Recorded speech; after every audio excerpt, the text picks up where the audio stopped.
Fans, a tribute to Brody Lee.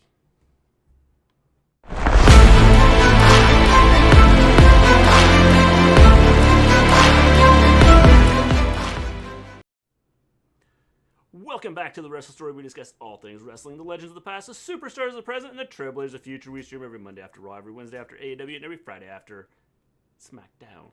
And you left the closet door open. I left the closet door open. And you can clearly see it. I didn't even open it, so I don't know who is in there. Hi, guys. Hello, guys. How's it going, everybody? We are glad to have all 3,000 of you in here with us. We appreciate it. A bit of an overstatement. Okay, we're glad to have all 2 of you in here with us. Hi. Excellent show, I thought.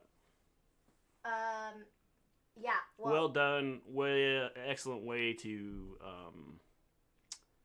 pay a tribute to Brody Lee. I agree.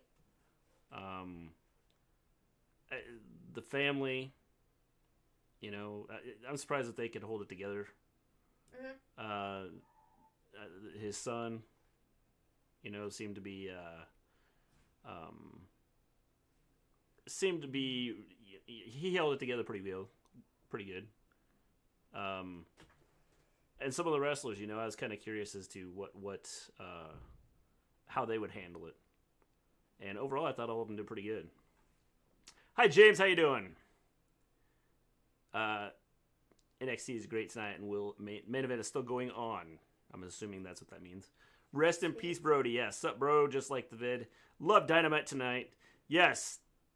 Good show. Like I said, it was. I mean, the outcomes of this, I think, were pretty straightforward. We already knew what was going to happen. But I don't even think it matters that we knew the outcomes of what was going to happen. Well, it doesn't, because I think ultimately, you know, with the tribute and stuff like that. But the thing that I liked about it is they tied in some of their storylines into the stuff that they created quickly. Mm-hmm. You know? Yeah. So even though you knew what was going to happen, and you knew how the matches were going to go, and who was going to win, and how it was going to go down. Yeah. You still had the storylines being tied into what was taking place, which I thought was pretty cool. Yeah, I agree. Sorry, I was moving my braids. Oh yeah, I know the feeling. They were in the way. Yeah, I agree. I mean, like, it was. Look, I'm probably gonna blind people because I don't have my hat on. Probably because they're all like, "Whoa, shiny, what?" I'd say this is a perfect tribute for the Exalted One. Hope he's above smiling because this is an amazing show and the tribute made me cry. Thank you, AEW. This was probably the best tribute to any wrestler that I've ever seen. It was well done. The people that you know talked about him did a good job. Mm-hmm. Like I said, this is probably the best. You know, for 2 hours, this was done, and you know, I think Cody said it best at the end, that this guy, even though he was in AEW right now, mm-hmm. the fact that you have people. So many people, and I said this the other day. I said that I don't recall ever having a wrestler that has passed away mm-hmm. that has people all across, you know, every organization stepping in and you know putting in their info and talking about the memories they had with him, talking about the in the ring and out of the ring. I think Rose talked about, you know, just how he affected people just in general, and not just the wrestling aspect of it, but every aspect of it, you know, across the board. I mean, the fact that, you know, traveling with him and things like that, and just the number of wrestlers that have come out and said that, you know, this was a tough one to take, and part of it is because he's younger, but even, you've had younger wrestlers pass away before, but I don't think that they had, the same effect as what he's had, I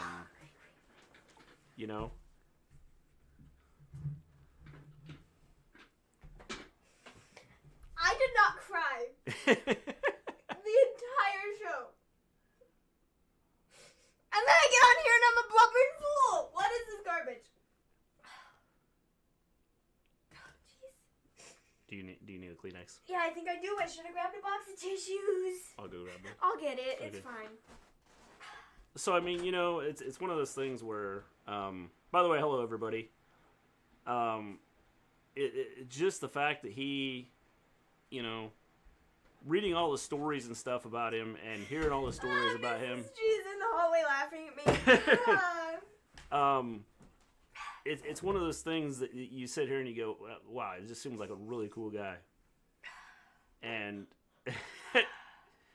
and it's, It's cool. I just wanted to make my eyes pink to match my eyeshadow. That's obviously why I did this, right? Right. Yeah, trying to get your eyeshadow to match your. No, I wanted my your eyeballs eyes to match your eyeshadow. Yeah, I wanted my eyeballs to match my. Are you hoping to get that running down your face makeup? And is that what you're looking to do? Yeah, absolutely. Maven, your makeup. Okay. Woo! Yeah, like I said, I didn't cry the entire show. And then, like I said, I got on here and I'm a blubbering fool. Well, it's one of those things that, it's like I said, that obviously he touched a lot of wrestlers. And the stories you read about him and things like that, I think that makes it harder, even for fans. Mm-hmm. And the fact that he has young kids, he has a family, and dying at such a young age, it's one of those things that you sit here and you look at and you go, this dude was pretty cool. Mm-hmm. And it's, I'm sure there's lots of fans out there. Obviously, we have some people in here that talked about crying. It's one of those things that, again, just the people he affected. I mean, he's obviously affecting fans. And so, it's tough, especially, like I said, when it's a younger guy that has a family, and just the way that AEW handled it. I know, that's what made it 10 times. That's what made it 10 times better, and more emotional for people. I think was just how AEW handled it. Not that I think a lot of people were thinking that WWE was ever going to do what AEW did, but AEW went above and beyond to make it a really great show, and they still continued on this week even with everything that happened. They didn't just up and say, oh, we're not doing it. They did the tribute show for him, which I think is really cool. Yeah, and I think it's probably harder for the Dark Order guys. I know. I was, because of the fact that they were working together. At least on screen, they're the ones that really, they were the ones that really interacted with him. Mm-hmm. And so I think that was probably the harder part, was for them to try and get through this. I know, dude. You had Colt Cabana who freaking came out and he was bawling, and I was like, yeah, that's just. I mean, that's. Because I didn't. You never got a sense. I mean, Colt Cabana was part of the group, but you never got a sense that he was really part of the group. Mm-hmm. And I felt tonight that, again, it's probably because of Brody Lee, the way he was, and based on what we've seen and what everything that's been there. I think that him coming out and crying and trying to hold it together at the beginning, it showed that even though he didn't seem like he was like part of the group, Mm-hmm. so to speak. That he obviously, you know, like fit in and you know, was part of everything that they were doing. Mm-hmm. And I think that was one of the difficult parts is you know, watching all of these people come together and you know, do what they did. Mm-hmm. Scott cried the entire 2 hours of Dynamite. Maven didn't until just now. I'm gonna cry the entire 2 hours that we're on here. Best tribute show since Eddie. It was emotional, and Eric Rowan showed up. Again, I think this was probably the best tribute show that I've ever seen for a wrestler. But I've said that, you know, just everything, you know, we talked about this the other day on Monday, that the fact that you had so many people that were putting in input. There were so many people across, and again, it's across everything. I mean, it was across from, you know, WWE, from some of the independent people that were putting out stuff. I mean, it was across everywhere that you know, you saw people putting out information and how much this guy was meant to them, and how much that he affected their lives. And he, you know, I don't think I saw anybody say anything bad about him. And you had a lot of people that were talking about how when they were down, he would say something to them and pick them up. Mm-hmm. And so I think that was, you know, that was pretty cool. My -1 is going to be a great wrestler, just like his dad. Yeah. Yep, Brodie joins the Fiend, but only he can come back, and the spirit of Brodie will live through him. Let him in. Remember the Exalted One. Yeah, definitely. When I saw Miro, Sean Spears, and FTR cry, I started crying. Yeah, well, they started off the show with the Tnt Belt, you know, salute thing, and they had everybody up there, and they're all like bawling their eyes out. They had his kids. My eyelashes are falling off. They had his. I hate it when my eyelashes like fall literally, my eyelashes falling off. It's great. Sorry. That's because you're crying. They had his kids at the top of the ramp, and his wife, and they were like right front and center, and that nearly killed me at the beginning of the show. Nearly killed me. So you know, that was fun. Yeah, I mean, again, I think it's probably tough for like. It's probably tough for all, you know, his family, Mm-hmm. but I bet it's probably really, really tough for his wife. I know, and the fact that she went out there and like did everything that she did, and she stood there, and then she did the thing at the end. I mean, you know, like, mad props to her, dude. When I saw Eddie Kingston cry, that was a tipping point for me, and I cried the rest of the show. Are you still crying, Zandel? I got a tissue for you if you need one. Here, take it. The son was in the mask. Yes. He definitely was. Screw PW Torch for that article. Definitely. Obviously, the guy got fired for his article. And then proceeded to put the article up again. Yeah. This was the best women's AEW tag match. I would agree. That's probably definitely the best tag match I've seen. Mm-hmm. It's... Again, I think it all ties into everybody being focused on what they had to do, just because they knew if they didn't, they would probably break down and cry. And I mean, even though they screw were up out and there, have somebody like get Anna hurt. Jay was like in the middle of her match, and she did a whole like Dark Order thing, and then she kind of broke down. Yeah. So you know. It was PW Torch, they put out an article that... not PW Torch, some guy. Yeah, the guy that works for PW Torch. Didn't Well, go he used to through- work for PW Torch. He didn't go through the channels to get the article put up. He put it up himself without anybody's... So he puts up an article questioning the death of Brady Lee and... this giant conspiracy theory of that like, there's this big... AEW is trying to cover up that he had they're trying to hide that he was... what he had and everything else. And then his wife put up a thing the other day. Basically came out and said that, And was like, you're he so had full of crap that COVID this... test after COVID test, like, we didn't, and I was hoping it would come back positive, and it never did. Yeah. And so you to, like, throw out these, you know, accusations is freaking bananas, and, like, you are a buffoon. And Hello, Jack.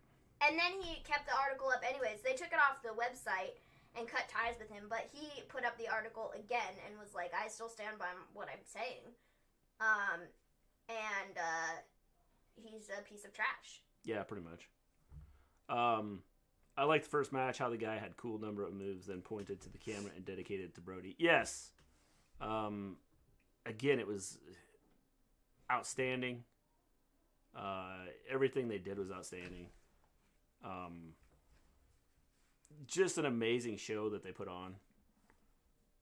And so, you know, I don't know. Why would you cover up COVID? Good question, Observing Stuff. I don't know. That's why I don't understand is why you would even try to cover anything like that up. You wouldn't. So that guy was, hello, Anthony. You know, hi, Jack. What's up? I enjoyed the Anna Jay and Conti match. Yes, definitely a good match. I would say I cried during the show. Well, I didn't cry during the show. I cried when we got on here. Maven was good until we got on here. Once we got on here, it was over. Yep. It was over. It's so over that I already lost an eyelash. She lost an eyelash. It's bad when you lose an eyelash. We're not even 20 minutes into the show, and I have already lost one of my eyelashes. Yes. Lance Archer dressed as Luke Harper was awesome. Yes. I thought that was cool. Especially, you know, with all the stories coming out about his shirts and how he, like, they smelled really good, but he, like, made them look like they were trash. And everybody is like, yeah, those are, like, the best smelling shirts I've ever been around. Like, and then if you tore him, he'd get mad. And so, you know, it was like, it was just a cool story. The first match that we start off with was the Young Bucks, Colt Cabana versus Matt Hardy and Private Party, and you know, the Young Bucks came out, and then you had Colt Cabana who came out with Dark Order, you know, with them, and Colt was like, like he was just crying so much, and then he got into the ring and like was okay, but like I said, that also nearly broke me. I was like, the fact that Colt Cabana was crying almost broke you. Yep. Well, like I said, he's the one of the group that you sit here and you go, yeah, he's the odd man out. It's like they just wrote him into the storyline just for whatever reason to try and bring him in. But I think you know, he was really affected by all this, and obviously, I mean, he's had a lot of you know, a lot of doing the elite, being the elite shows with them, and it's one of those things, you know, again, it's a tough situation. But I thought they did an excellent job, and the wrestlers held it together in the match. Mm-hmm. And, you know, they kept it going, and it was pretty cool. Sure, they're going to cover up a virus that is going to go around to everyone, even though a couple in their company got it, and they didn't cover that up. Yeah, that's just it. They're not, and I don't think AEW would do that anyway, just based on what we've seen and how they've handled stuff. Mm-hmm. Sure, they're going to cover up. If it makes you feel any better, I started crying. John Ellis crying too. Maven, do you guys feel that they might have Eric Rowan become the leader of the Dark Order, or was this just a one-time thing just for the show as a tribute to Brodie, a.k.a. Luke Harper? That I don't know. That'll be the interesting part. I think it would be. I think if I was, I think it'd be hard to have Eric Rowan come in and do it. I think it'd be hard for him. Not because he couldn't do it, but just knowing that you are now taking the place of your best friend. Yeah. Who died. Yeah. I think that would be hard to do. Yeah. And maybe you know, a couple months down the road they do it, and it's one of those things where they I really wasn't. He starts to feel more comfortable down the road. I wasn't expecting him to show up tonight. Yeah, I agree. I really wasn't expecting to see him on this show, and then he showed up, and I went, "Oh, it's a what?" If it's I popped. And the thing is, if it's a one-off thing, it's awesome that AEW let him do it. I know. If this was just a one-time thing for him, this was probably this was probably, you know, a excellent way to do it. I mean, it's because first off, I didn't expect him to show up just because, you know, everything that's happened over the last week, and just having him show up, you know, now for tonight. I think for him would be hard to do, not having been, you know, in any of the storylines or any of the show or anything like that. But it was good. I thought it was cool that they did it. They involved him in it, and I think that was pretty cool. Tears are the right thing tonight. I had no idea John was such a nice guy. Jack, you know, what I've seen, you know, on Twitter and everything, it's amazing how many people were affected by him. Did MJF break character? Yeah, a little bit, I think. But at the same time, he didn't, because I loved what he did with Brodie Jr. When he's like standing outside the ring, like yelling at him and everything else, and I thought that was cool. Some people on Twitter were like, "I think it was just too soon to do that spot with his kid. I just think it was too soon." Like, again, I think that this was it all part of the family. thing. The family put it together. You know, they had a say in what was going on. And so I don't think that was anything that hurt anything. It didn't hurt anything that happened. I don't think that it was that big a deal. The kid had a freaking smile on his face when he was beating MJF upside the head with a kendo stick. I mean, so I think that, you know, it was a cool thing to do. MJF kept character. The kid hit him with a kendo stick, and so I think it was a cool way to do it. Definitely, it was definitely cool. So anyways, we had the Young Bucks and Colt Cabana and Matt Hardy and Private Party match. I thought this was really good. I thought Colt Cabana looked really good. Like, really good. So do I. I mean, he looked a lot better. This is the best he's probably ever looked. Well, like, physically, I feel that his body has changed.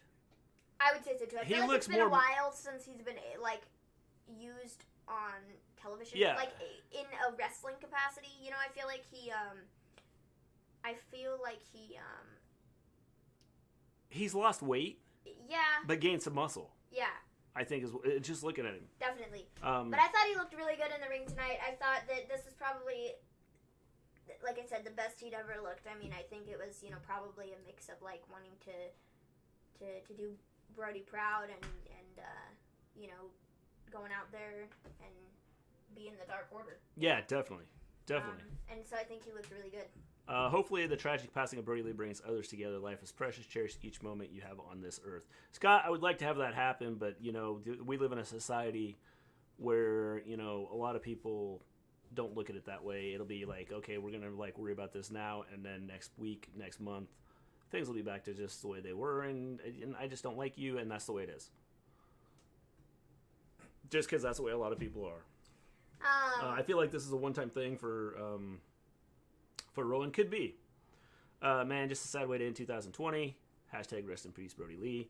Definitely. And by the way, if you ever watched Gilligan's Island, Mary Ann from Gilligan's Island died today, too. So, you know, what a bummer. It's all messed up. Man. So yeah, the Young Bucks and Colt Cabana won. Yes. It was a really fun way to start the show off. Again, none of these matches surprised me with who was going to win. I just thought it was cool how they tied in the storylines to what was taking place. Jericho mentioning the Bludgeon Brothers was cool. Definitely. The fact that... See, the thing is AEW, I don't think, is so much concerned about, you know, mentioning another company or members from another company. I don't think so either. I mean, in the or video, characters they had, from another company. company. From WWE people, they had, you know, pictures that had WWE people in them that were pictured, you know, with Brodie. I don't think they care. Well, and, you know, a lot of people have said, well, AEW is, like, pretty petty for doing this stuff, shooting, you know, making fun of it, WWE. But I think that it's all part of the fun of being at AEW. And I don't think that they are too concerned about it. Yeah. And so, I don't know. Brodie was my favorite character, favorite wrestler when he was in WWE. He was so underused, to be honest. Vince screwed him up. Definitely. That's the sad part is the guy sat around in WWE for the last, however long he was at WWE, doing nothing, sitting at home, being paid to stay at home. And in and then comes to AEW and COVID hits, and he can't, doesn't get to perform in front of fans because of COVID. Mm-hmm. And then this happens. Yeah. And I think the guy was about to become a superstar. I mean, not that he wasn't a superstar now, but I mean, I think that it was going to be like next level. Yeah. Yeah, definitely. I agree.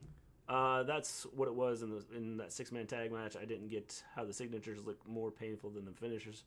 Good matches, though. Yes, AEW does some more fun. Yes, does seem more fun. Definitely. I wanted to wish everyone a safe and happy New Year. You too, James. So, Young Bucks and Colt Cabana won, like I said. Yes. I really. Colt Cabana with the pin. Start. After this, we get a couple videos from different people. You had Darby Allin, who did a video and talked about, never getting to. He was one that he was really looking forward to fighting. In AEW, and now that's never gonna happen. Yeah. So he did a little video like that, and then we had the next match was Kingston, Butcher, and Blade versus Lance Archer, Uno, and Stu Grayson. Lance Archer came out. He had like Luke Harper gear on. He had like the tank top that looked dirty, and the jeans, and the red bandana in the back pocket. The Luke Harper attire. I thought it was really cool. Yeah, it was cool. It was cool tribute. A big guy that's paying a tribute to Brodie, Harper. It was cool. I liked what he did. It was really neat how he the whole idea of him coming out like that. I agree. And I wonder if that's that's something that they said, hey, would you be willing to do this? Or if he went, hey, I wanted to I'm a big guy like him, then how about I come out in his gear from WWE? I think it was cool. Again, Kingston sort of came out to start with, and he sort of stayed in gimmick. He was like,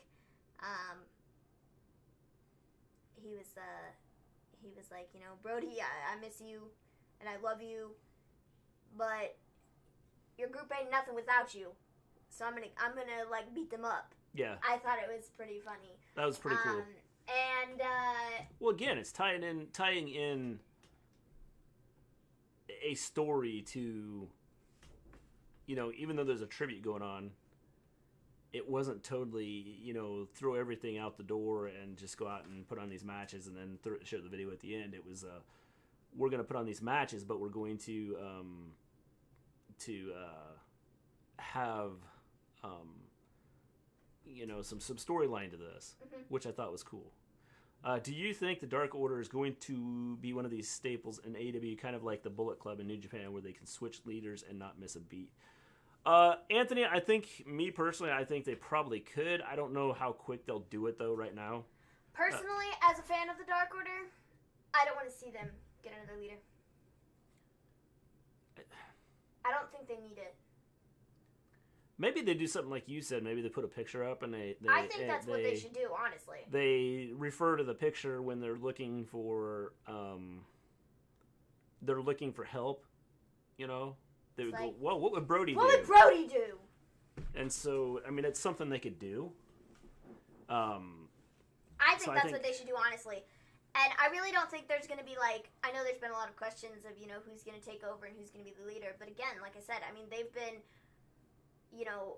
for the last, 3 months, they've been on their own without Brodie. And they've done just fine. Well, they have, but I think it's one of those things where, it's like we talked about, we talked about it the last show we did. And we had talked about it before that. In fact, right before his death, we had talked about when's he coming back. Mm-hmm. And so I think it's one of those things that I was looking at it from a standpoint of not necessarily that they need him back, but just I wonder when Brady Lee's going to be back because he's been out for a while type of situation. It wasn't necessarily because of the Dark Order needs him. I think that, like you said, they should do, like, the whole picture thing with, I think they should put up a picture of him in the Dark Order lair, and then, you know, every now and again on Being the Elite or in a backstage segment on the show or whatever, they can do, like, a, what should we do, Brodie, you know, type of thing.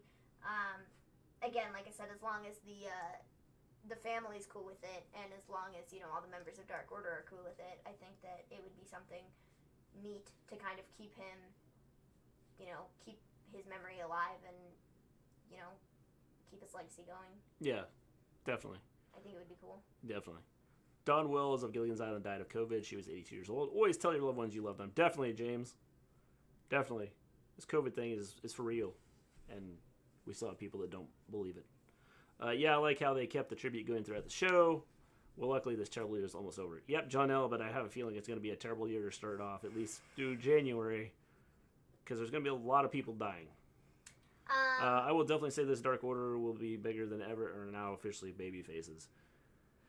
I think they'll be baby faces. Were they ever really bad guys, though? Well, I think people like them. That's the thing, though, is I feel like people like them because they're, like, funny. And so, like, I don't know that they've ever really been bad guys per se. I mean, I guess they've sort of portrayed this... I guess they're the heels in the situation of, like, when you're, like, fighting Cody or something like that. But at the same time, I feel like they're not necessarily bad guys. Yeah. Because everybody loves them. Yeah. You know? Yeah. John Elite says, like what I said on Monday, WWBLD, what would Brody Lee do? Yep. How can a cult-style stable be a babyface, and the point of them is brainwashing people that doesn't work as a babyface stable? To be honest, it's only a heel. But the thing is, though, has that really been their gimmick? I mean, from when they started, yes, that was kind of the whole intention of it, I believe. But I think what hurts more of a comedic side to it with, like, the Being the Elite stuff. I was gonna say, if you watch Being the Elite, it kind of messes up their whole brainwashy, you know. But I don't know that they want it to be super serious. Well, and that's what I'm saying is, if you watch Being the Elite, you sit there and go. Because you have a guy like like John Silver and Alex Reynolds who are going out and are told go recruit people when dude is like 5'2". Yeah. The other guy is like 5'4", and they're both like small, and nobody can take them seriously. Yeah. Because we got Johnny Hungy, you know, and Alex Reynolds with the hair. It's like you're not gonna take them seriously, but it's that's what makes it so funny, is like, because they think so highly of themselves and they're like, oh, join the Dark Order, you know, haha, we're great, we're not a cult, we're just a group of friends, you know, like, that's what makes it funny. But I think that's what makes it so good, and that's why people, like, love it, you know? I think that's what makes it so good. They are the best part of Being the Elite, hands down. Well, which is why I think that on Being the Elite, they have been put on more and more as, you know, they put out more shows. Because people like them, and they're funny. And so I think that's why you see them more often now than you did at the beginning, is because people would watch it and go, wow, these guys are like what they're doing is hilarious. Definitely. So, they're really funny. You know, I think that the whole Dark Order thing, the brainwashing thing, is kind of out the window. I think at the beginning it was kind of that way. I feel like, again, like I said, there's still elements of that in the Being the Elite stuff, like with sending out like Reynolds and Silver to like go recruit people, you know, and like drink the Kool-Aid. So like I feel like there's still elements of it there, but that's not necessarily what the gimmick is. It's kind of evolved with the people that are in it. Yeah. I agree, and I think that's why they're so good at it. Is the fact that the idea behind what they're doing is amazing, because they have evolved from, you know, the join the Dark Order, we're like gonna brainwash you and we're gonna put things on your TV and we're going to like take over your mind, to now doing some of the stuff they're doing. So yeah. By the way, if you have not liked the show, make sure you like it, because... Give a thumbs up? Yeah, thumbs up. Anyways, we had the Kingston Butcher Blade and Archer, Uno, and Grayson match. I feel like Uno and Grayson are not put on TV that much, but they should be because, good grief, man, Stu Grayson is really good. Yeah, I think that both of them are really good. I mean, it's they're entertaining. I mean, you watch Being the Elite and you see how entertaining they are. Mm-hmm. And they kind of take a backseat to Reynolds and Silver, which is fine. But overall, you know, they do a good job of with what they have to deal with. I love the Stu Grayson and Anna Jay stuff. I find that really funny, where he's like deathly afraid of her. Like, I think it's hilarious. Yeah. Like, honestly, it's really funny. It is. But like I said, Uno and Grayson are both really great in the ring, and I feel like we don't see very much out of them, like, match-wise, you know? Like, they're not... I don't watch Dark very often, and I feel like that's where I feel they are majority of the time, for whatever reason, just because there's not enough space on the main card, you know, on Wednesdays. Mm-hmm. But I feel like he's really good. Yeah. Both of them are really good, and I was really impressed with what Uno and Grayson did tonight. Yeah, definitely. I agree. I don't believe Stu Grayson was in WWE. I don't believe he was. I could be wrong, but I don't think he was. Was never in WWE. No. Nope. So... He was in Ring of Honor for a short time. There you go, man.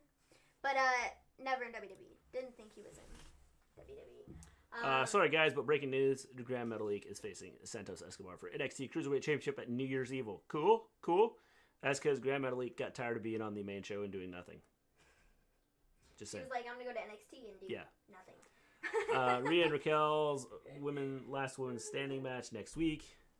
That'll be good. Interesting. I've got a friend called Grayson. He's not really into the grabs, but I think I'll show him Stu Grayson's work. You should, Jack.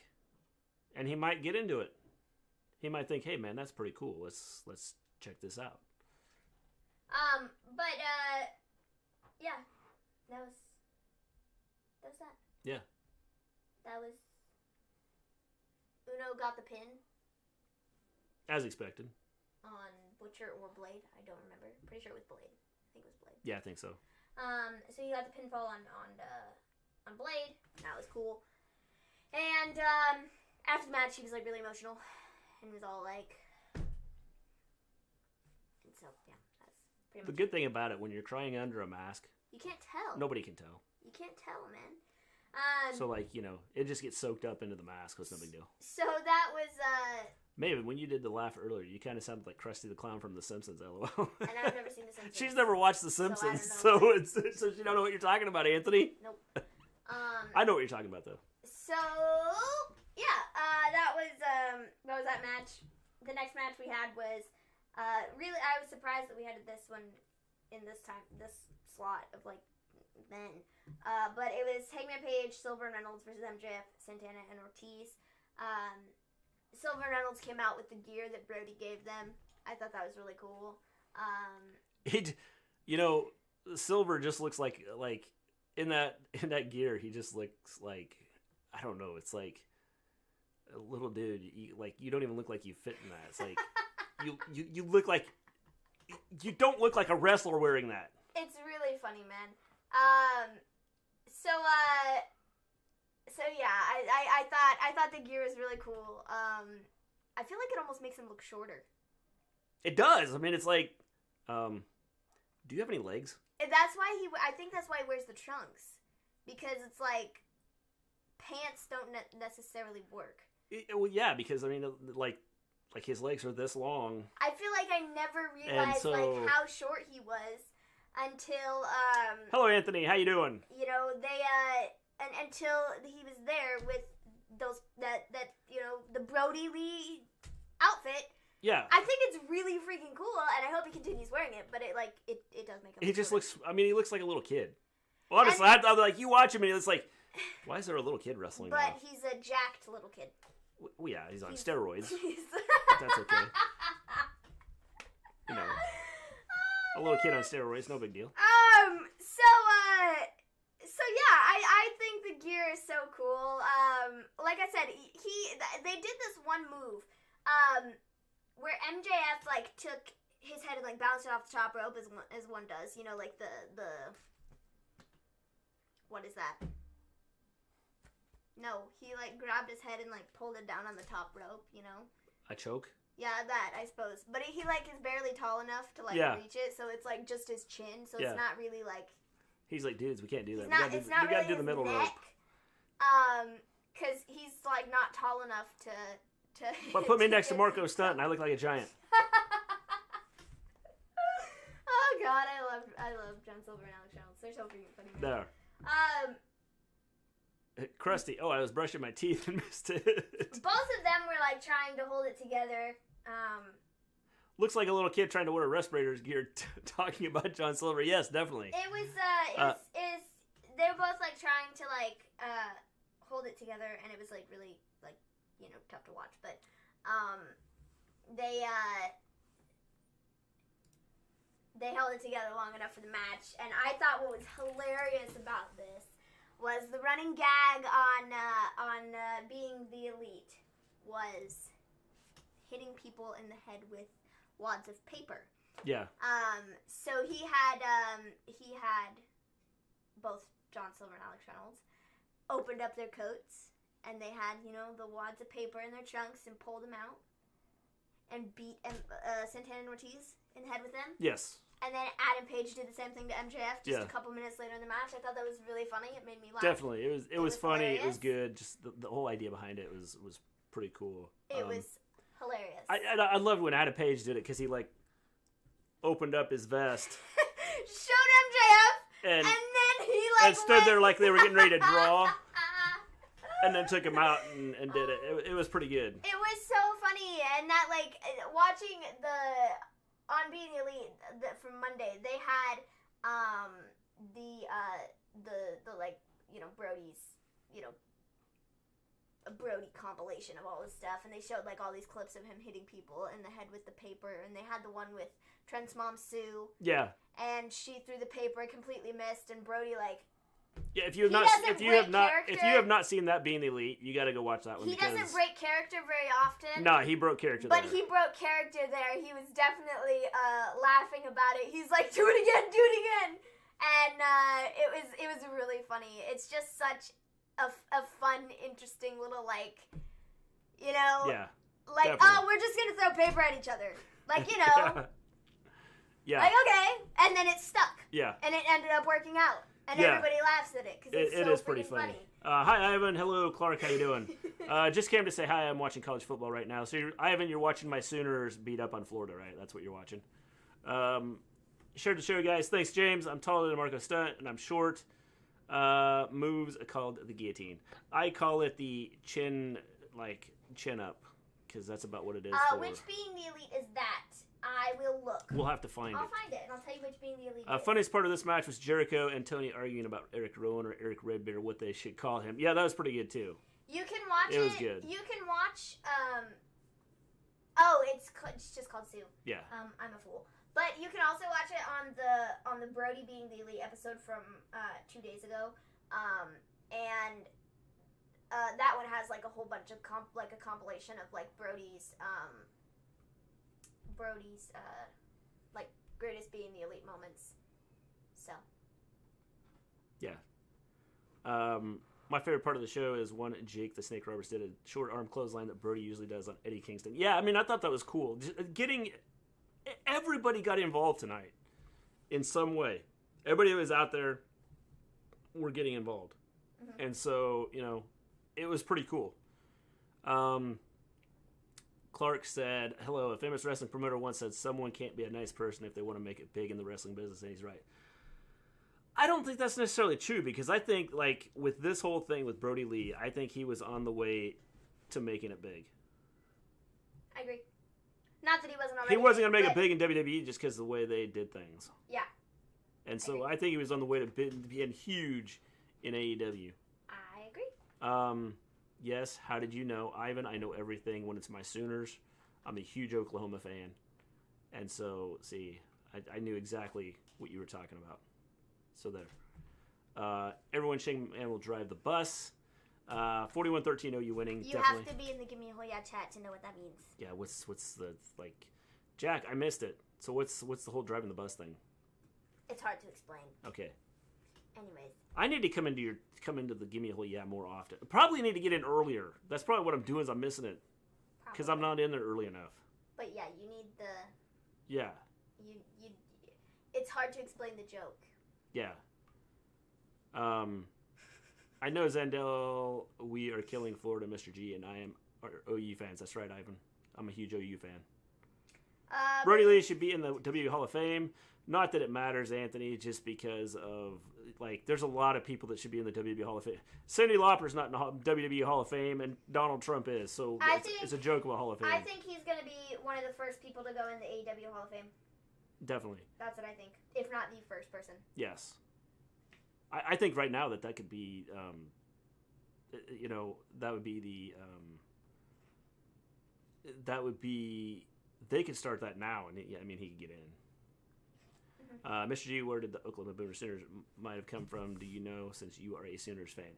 Yes, they were the Boomers. Like, there was this big land rush, and in Oklahoma, and they had this. They were going to do like a shotgun type thing for people to take off, and some people took off before the actual shotgun went off, and they were called the Sooners.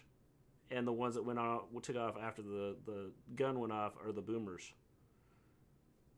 So that is how the Oklahoma Sooners got the information. Anyways, moving on. Nobody cares about football. We're here to talk about Brady Lee. So anyways, education, man. I just educated people there. I also think he'll be the first person in the WWE Hall of Fame. It's definitely a Gimme a Hoya thing. Yes, it most definitely is. Yeah. TBH, Brodie doesn't need the WWE Hall of Fame. No offense, Brady Lee. I agree. No, he doesn't. AEW Hall of Fame will start with Owen, Brett, Brodie, and Dusty. I think that would be a good start. Definitely a good start. After this, Silver ended up pinning one or the other of people. I think it was Santana, wasn't it? I don't remember. I could be wrong. Could have been Ortiz. But Silver is the one who got the pin. Also in the middle of this match, you had MJF who went on the outside and was like yelling at Brodie's kid, Brady Lee Jr. He's like yelling at Brody Lee Jr. and was like, "You suck," and like, "What? Why are we doing this?" Blah blah blah blah. And well, the thing is, he's the kid's sitting there holding the kendo stick, and I'm like, okay, when's he gonna hit him with that? And so, he ran his mouth once, and you're like, okay. You know it's coming. He's getting hit at some point in time, or something's going to happen here. So then, towards the end of the match, you have MJF who goes over to him again. He pulls off the kid's mask, and the kid is all like, and then Five is like, here, kendo stick, and then he clonks him on the top of the head, and it was so funny. And then Silver got the win, and I thought it was just cherry on top. And then Silver and Reynolds and Hangman broke down, and Eric Rowan came in during this match. And I thought it was really cool. And then Eric Rowan had this sign that was like, "This isn't a goodbye, this is just a see you later," whatever. And that was also like... That was cool. It was a cool segment with him having the sign and like showing it off and just the fact that he was there. If this was a one-time deal, it shows the class that AEW has. Mm-hmm. To allow him to come in and be a part of this tribute to his friend. I agree. And so, we can sit here and we can bash. I know, people bash AEW for, what they put on the show sometimes. And, well, you got the guy that slicks up his body. And, the Nakazawa, or what's his name? Not Nakazawa. It's what's his name? Yeah, Michael Nakazawa, right? Yeah. You have him like oiling himself up, and people are like, "That's stupid. Like, I don't want to watch that." And so you get a lot of people bashing it, but I think that they're one of the best. They're one of the best. Like, AEW obviously cares about the wrestlers. Yes, and so it made very apparent. I think it's huge what they're doing. I think AEW can break a WCW record. What do you mean, Anthony?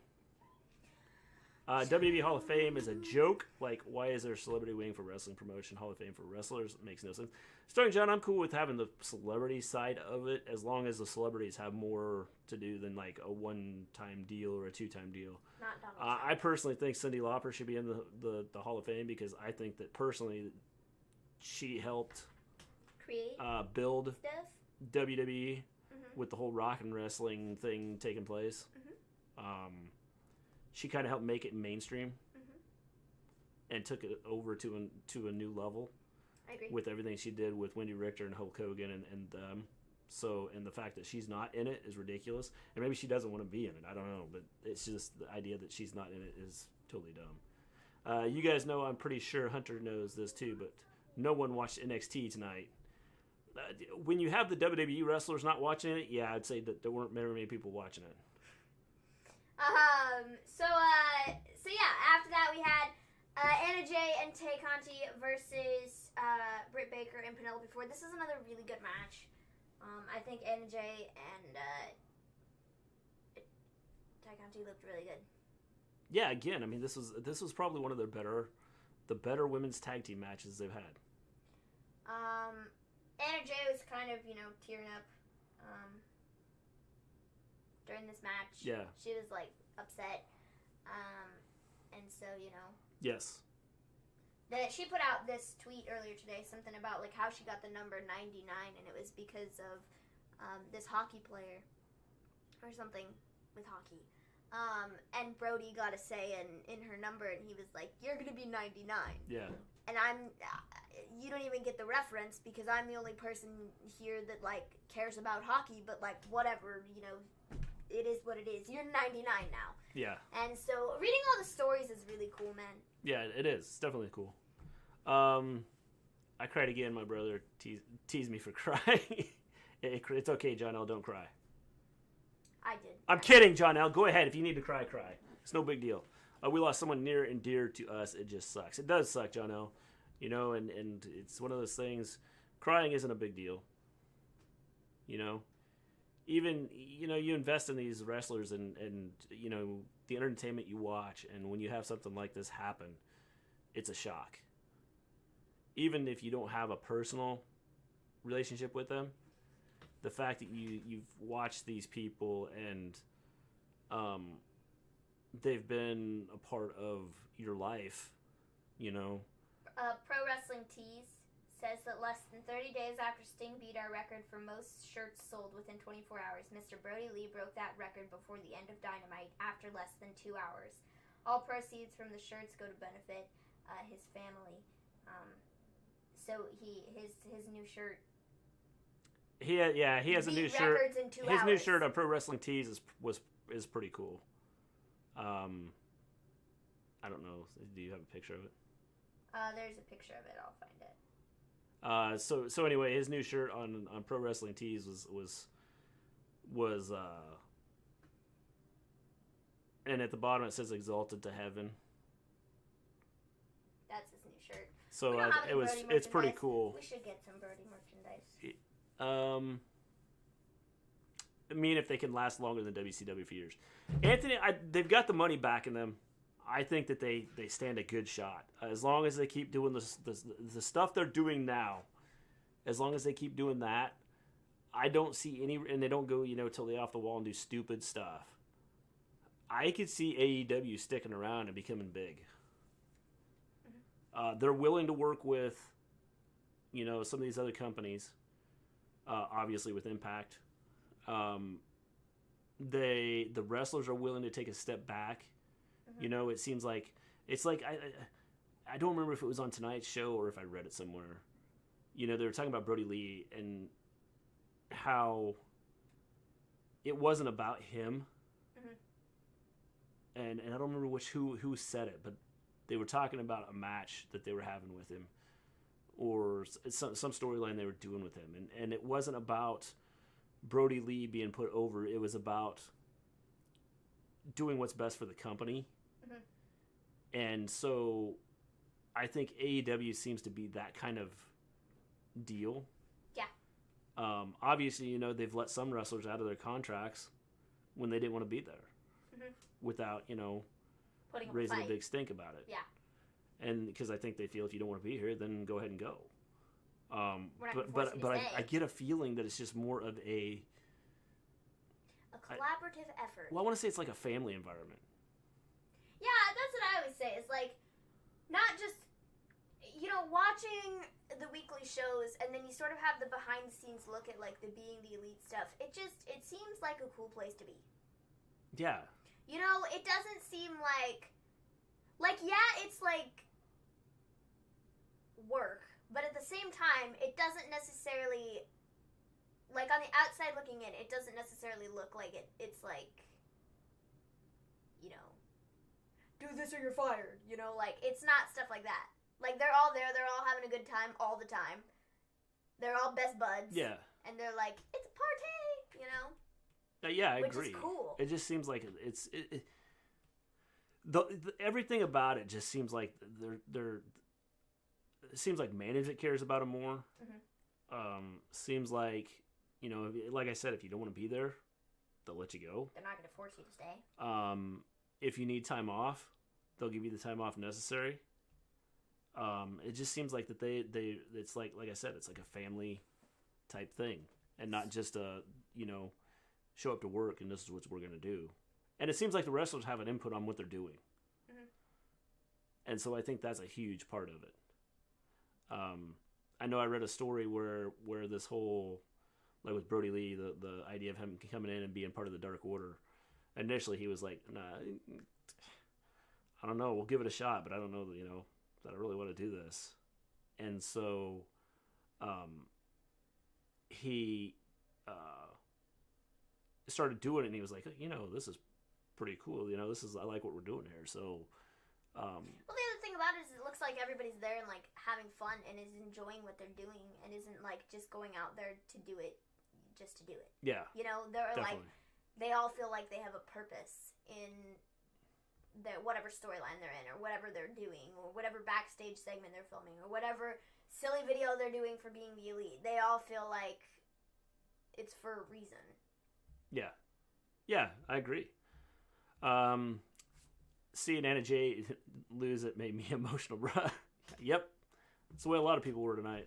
I'm sure you'll probably, I haven't checked Twitter, but I'm sure that a lot of wrestling fans out there are like, seeing so-and-so lose it just made me lose it, or seeing, you know, watching this thing made me lose it, yep. Or, you know, it's pretty one of those things. My entire timeline, that's what it is. Sunday definitely was a centerpiece of WrestleMania. So put them on the map and deserved a WWE Hall of Fame spot for years. Definitely Jack. She was huge in putting WWE on the map. I think it's stupid not to cry when you need to. Definitely Jack. It's, you know, if you need to, it doesn't matter how big you are, if you're a man or a woman. You know, you're the dog, you're the cat. If your cat needs to cry, let him cry. Don't, like, stop him from crying. Jack, I hope you don't do that. If your cat's crying, I hope you don't make fun of him. Which one positive thing you want in 2021? COVID to be over. But we're not getting that till who knows when. Positive one. By the way, at the rate we are going with our vaccinations here in the United States, we will have herd immunity in 10 years. Another one of those, you know, Trump deals where he had everything ready to go and like, just kidding. Yeah, all put together pretty awesomely, and the virus is going away. Oh no, it's like, we got vaccines. We're gonna get them out to you, and then we're gonna start this process, and it's gonna take us 10. Maybe I'll be president in 10 years, so you guys will finally get it. One positive to go to a big American pay-per-view at last. Had my SummerSlam 2020 and WrestleMania 37 tickets axed. I'm now provisionally booked for SummerSlam 2021. Jack, I don't know if you want to come over here. Just saying. At the rate we're going, I don't know if you want to come over here. Observing stuff, no offense to NXT, but all eyes from here on out are going to be on AEW. I think that you will still have people that'll watch NXT just because no matter what, it's WWE, and you're going to have your WWE fans no matter what. Not that the ratings matter for this show, but like I'm kind of curious to see how many watch this and how many watch NXT. Yeah, it'd be interesting. Yeah.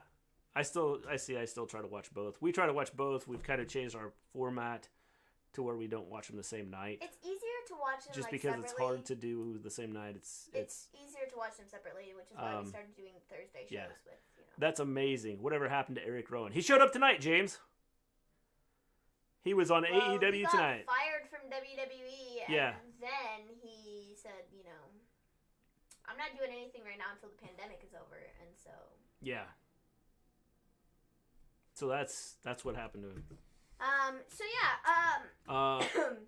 Let's see. I think the wife was proud of her for what he did for his father. Yep, definitely. Who remembers Zach McGowan, the one-legged wrestler from the Attitude Era? I think I do. I know I've heard of the name. Sub and like. That's right, sub and like. If you haven't subbed, do that. If you haven't liked the show, like the show. Give it a thumbs up? Yeah. Thumbs up. So Anna Jay and Ty Conti and Britt Baker and Penelope Ford, what did you think of this? I thought it was a good match. I mean, The one thing I will say is Reba is great until she's not. And unfortunately, this was not. Well, I don't want to say that because I think that she's doing... she is doing... she's in character. And so, when the thing that she does in character are pretty cool. It's like when Britt Baker came out before the match, and she was 30 seconds behind her. That's like cool, she's but always what delayed. I'm saying is her. I have no issues with her being out there and her doing stuff. That's totally fine. But I feel and maybe it's just she's told to do this or whatever. But it's she doesn't know what she's doing, and I think that's a whole that's part of the gimmick, which I get. But at the same time, I feel it almost slows things down a little bit and kind of jumbles up the pace of stuff and kind of screws things up a smidge. So, like I said, it's good until it's not. And I feel tonight there was a spot where I was kind of I don't know about that. I don't know about that. Don't know that I like that. I'm generally okay with what she does, but tonight I feel it was just a bit more obvious, maybe. Well, I think it's one of those things where she's there to obviously help Britt Baker. But I think it's more of a goofy type help out. If that makes sense. Yeah, I totally get that. I'm here to help you, but I don't know exactly what I'm doing, so I'm lost. Which I totally understand that, and I agree. But at the same time, like I said, I don't. I'm generally fine with it, but I feel tonight there was just a bit more of this. I don't know what I'm doing, and so I feel it was a bit. It messed up the pace of the match a little bit. Yeah. I see where you're coming from. I just think that it's all because of the ideas behind her character. Is what I think it is. Mm-hmm. I can't watch both shows. You guys are hardcore. That's right, Jack. Don't you forget it. We are hardcore. I can do it, but it's just I miss certain things at certain moments because they don't always go to commercial break. At the same time. Or on opposite schedules where AEW has a commercial and NXT is still on. Generally their commercial breaks are at the same time. Yes. And so I'm okay, well, how am I supposed to watch both of them? Yeah. And it's really difficult during promos and stuff because AEW will generally do a promo and then NXT will do a promo and I'm MJF said, Adam Cole, you're great. What? They're on two separate shows. Yeah. That doesn't make any sense. So yeah, that was that. Yeah. So yeah, it is. It's hard to do both of them at the same time. So I remember the one-legged wrestler Lesnar messed him up bad. I remember Zach. A lot of former WWE stars are jumping ship to AEW. Who's next? I don't know, man. There was a big name they were talking about. Their contract's up in March. Who? Either March or May, but I don't remember who it was. Give me a Hoya! Give me a Hoya! What's up, dude? You missed me crying. Yes. You missed that. That was at the big. You missed it, bro. I lost an eyelash. Yeah. I lost an eyelash. You missed it. She did. She lost an eyelash right at the beginning of the show. Yep. She went the entire show without crying. Yeah, watching the AEW show the entire time. No tears. And then we got on here. Melted down. It's rough, man. Yeah. Melted down right here at the beginning of the show, and I don't know if it's because me talking about things or what. I don't know. It's probably because like the end of that, like the end of the show with like the tribute and stuff, and like they give. It might have been Cesaro. It's like March or May is where whoever it was. I don't remember who it was. God, I'm gonna have to go back and look it up. I have to find it. But they were talking about so and so's contract coming up in either March or May. Cesaro would be really cool. And so that'd be cool. Oh, another crying stream. Your eyes are looking wonky this evening, Minnie M. Thank you. I have one eyelash. This is the new style, don't you know? Everybody's one eyelash, like and the other one. You only wear one eyelash? The other one fell off. Yeah. My eyes aren't red anymore. They were red. They've since then gone back to normal. But, you know, it's the new style.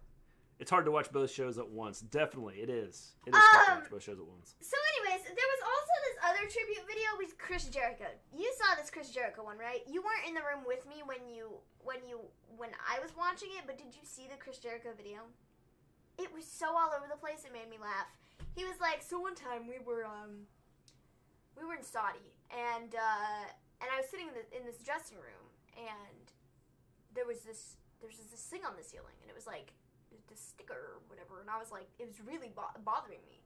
And I was like, well, Brodie then came in and was like, oh yeah, that's an arrow for whatever. And I was like, what? And he's like, yeah, don't you know this information? And Jericho's like, no. And then Jericho goes, that pretty much sums up who Brady Lee is. And I was like, what? Like, huh? How did we get there? And then he was just always full of information and just was so sarcastic and had this wit and was a great family man. But this whole, like, Saudi story pretty much summed up who Brady Lee was.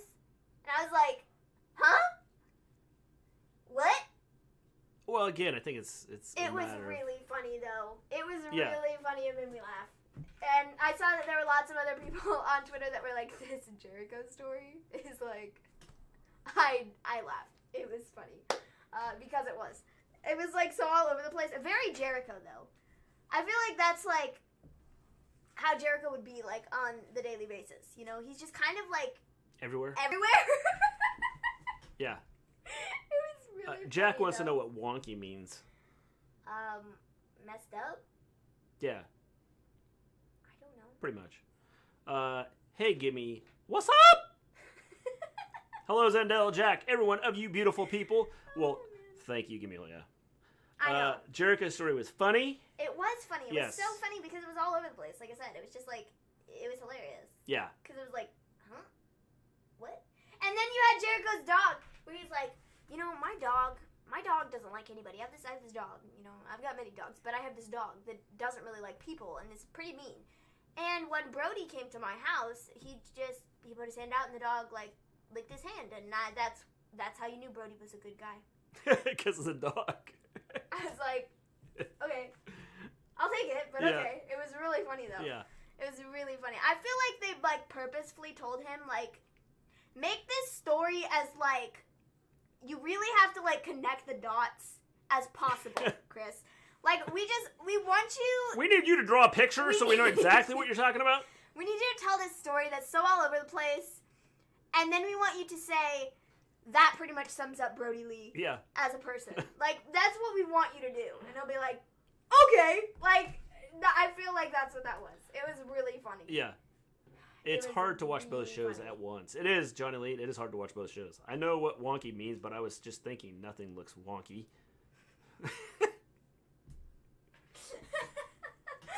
Dogs. Sorry, Jack. We're just trying to educate you Dogs here. can tell a good Jeez. person. It just really made me laugh. It was just Jericho chatting. I enjoyed it. A chill story. It was good. It was really funny. I got a good laugh out of it, man. So we then have the main event match. This was Brady Lee Jr.'s his favorite wrestlers put in the 6-man tag. And so we have his favorites, Orange Cassidy, Cody, and number 10, Preston Vance, versus Team Taz. And so this was fun. I don't think I've ever seen 10 wrestle. I feel like he has been placed on dark for a majority of his matches, and so I haven't seen any of them. I don't know if he's... I'm trying to think. See, but he's pretty good. He's a pretty big guy. Well, that's what I'm trying to think. Has he been on Dynamite? With people like in the background of Dark Order. Yeah, or but whatever. does it mean has he? But I don't think he's wrestled been on Dynamite. I don't think so. No. I don't think he has wrestled on Dynamite. I think tonight was probably the first time we've seen him wrestle on Dynamite. So yeah, I mean, it's kind of shocking that like he's the favorite one of Brodie's son. Yeah, I mean, it might be like, they might just be like buddies, because I feel like they had pictures together, a lot of pictures together, and yeah. then they did a photo shoot where you had Brodie and number 10 by each other doing like the whole Dark Order thing, and then they took another set of photos with Brodie Jr. doing the whole hand thing with Preston Vance beside him in his white gear. They did those, I would assume, recently because they showed those. It's pretty cool. Can I say -1 put a good match together? Definitely. Did he have a hand in the card, like the whole card?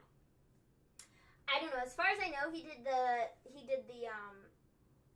they were just kind of marketing it as like his 3 favorite wrestlers and that. But I wouldn't put it past Tony Khan to just let him sort of pick people to fight each other.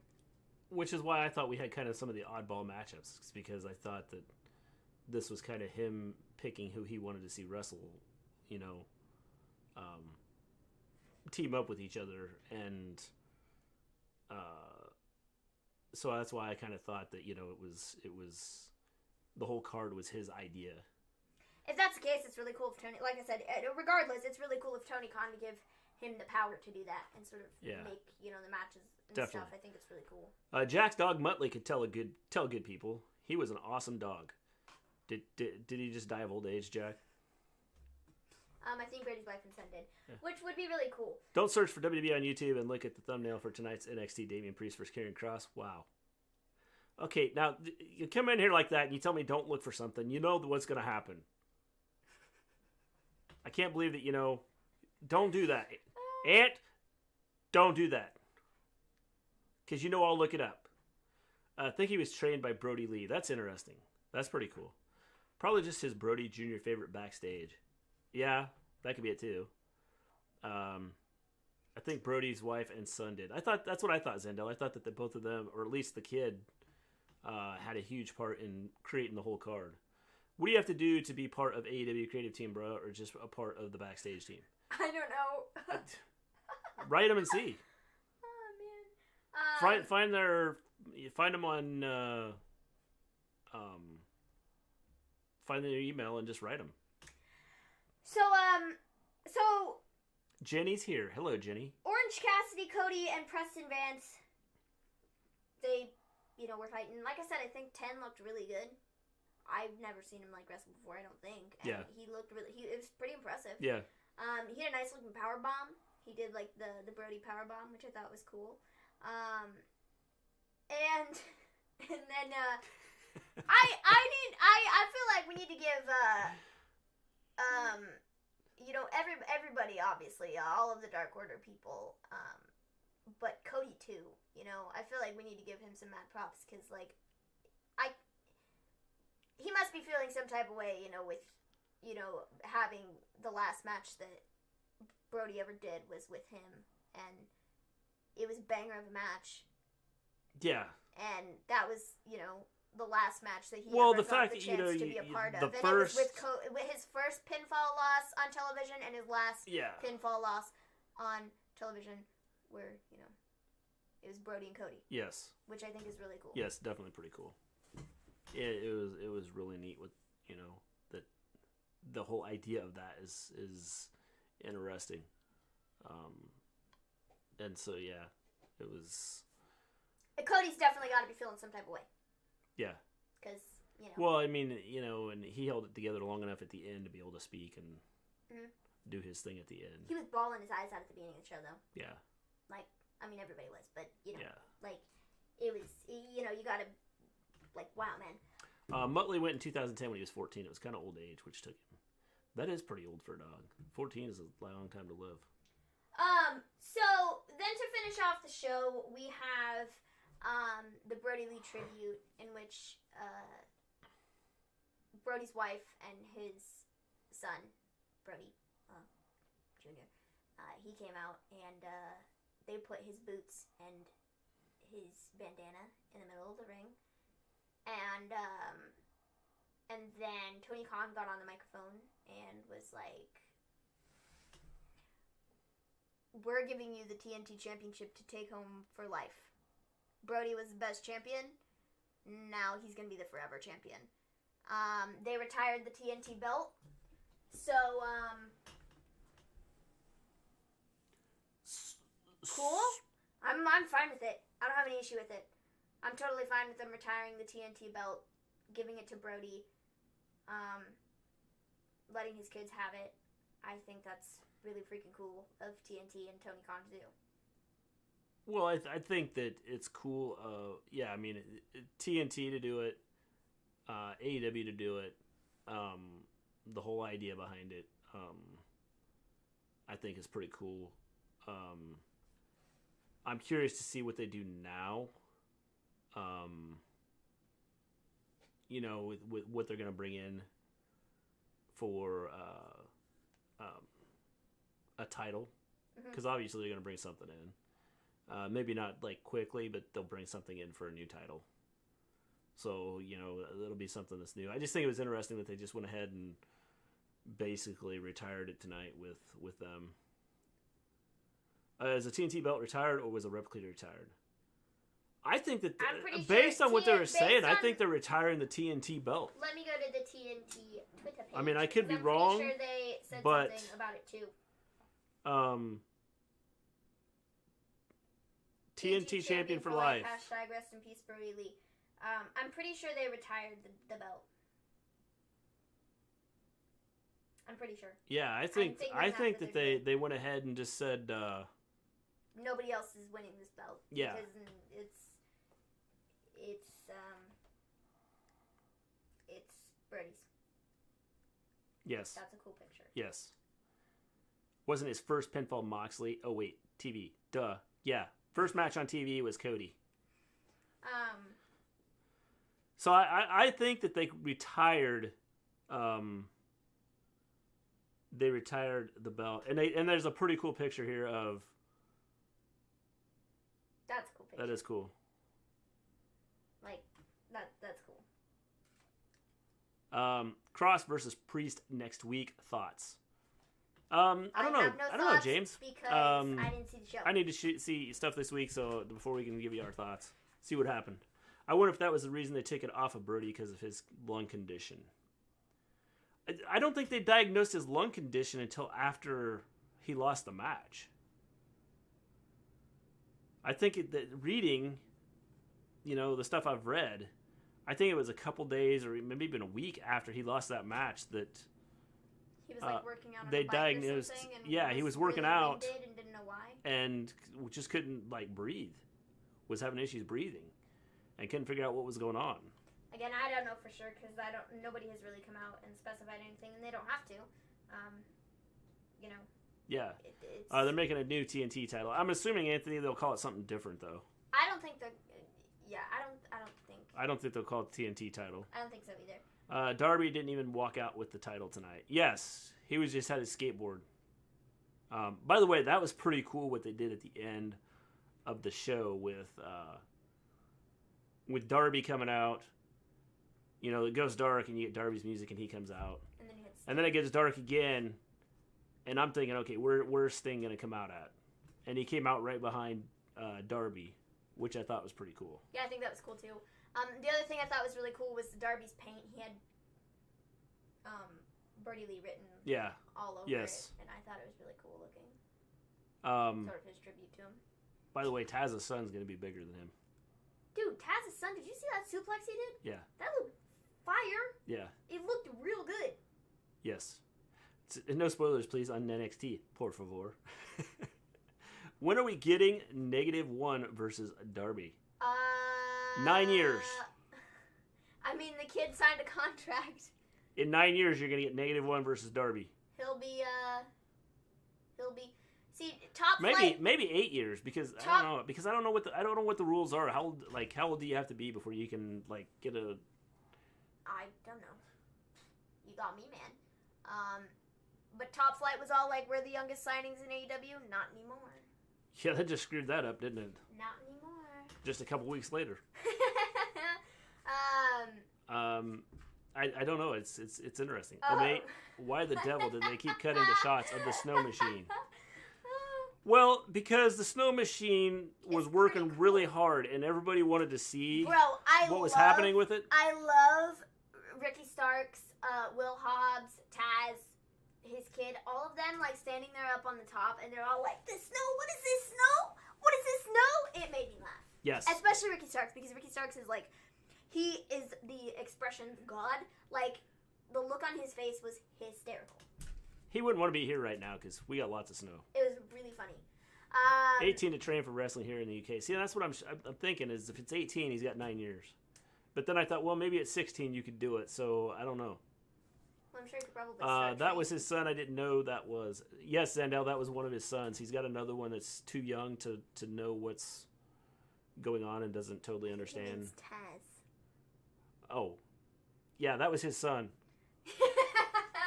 Well, either way, I mean, you know, Brodie has 2 sons, and one is... Yeah, like, Brodie has 2 kids. He's Brodie, yeah. And then he has the other one, Nolan. 17 with parents' permission in the USA. Well, I'm pretty sure that, you know, his mom would say, okay, go ahead and do it. So maybe in 8 years, we get Darby versus Brodie Jr. So, and he comes out with the TNT title and goes, you remember this?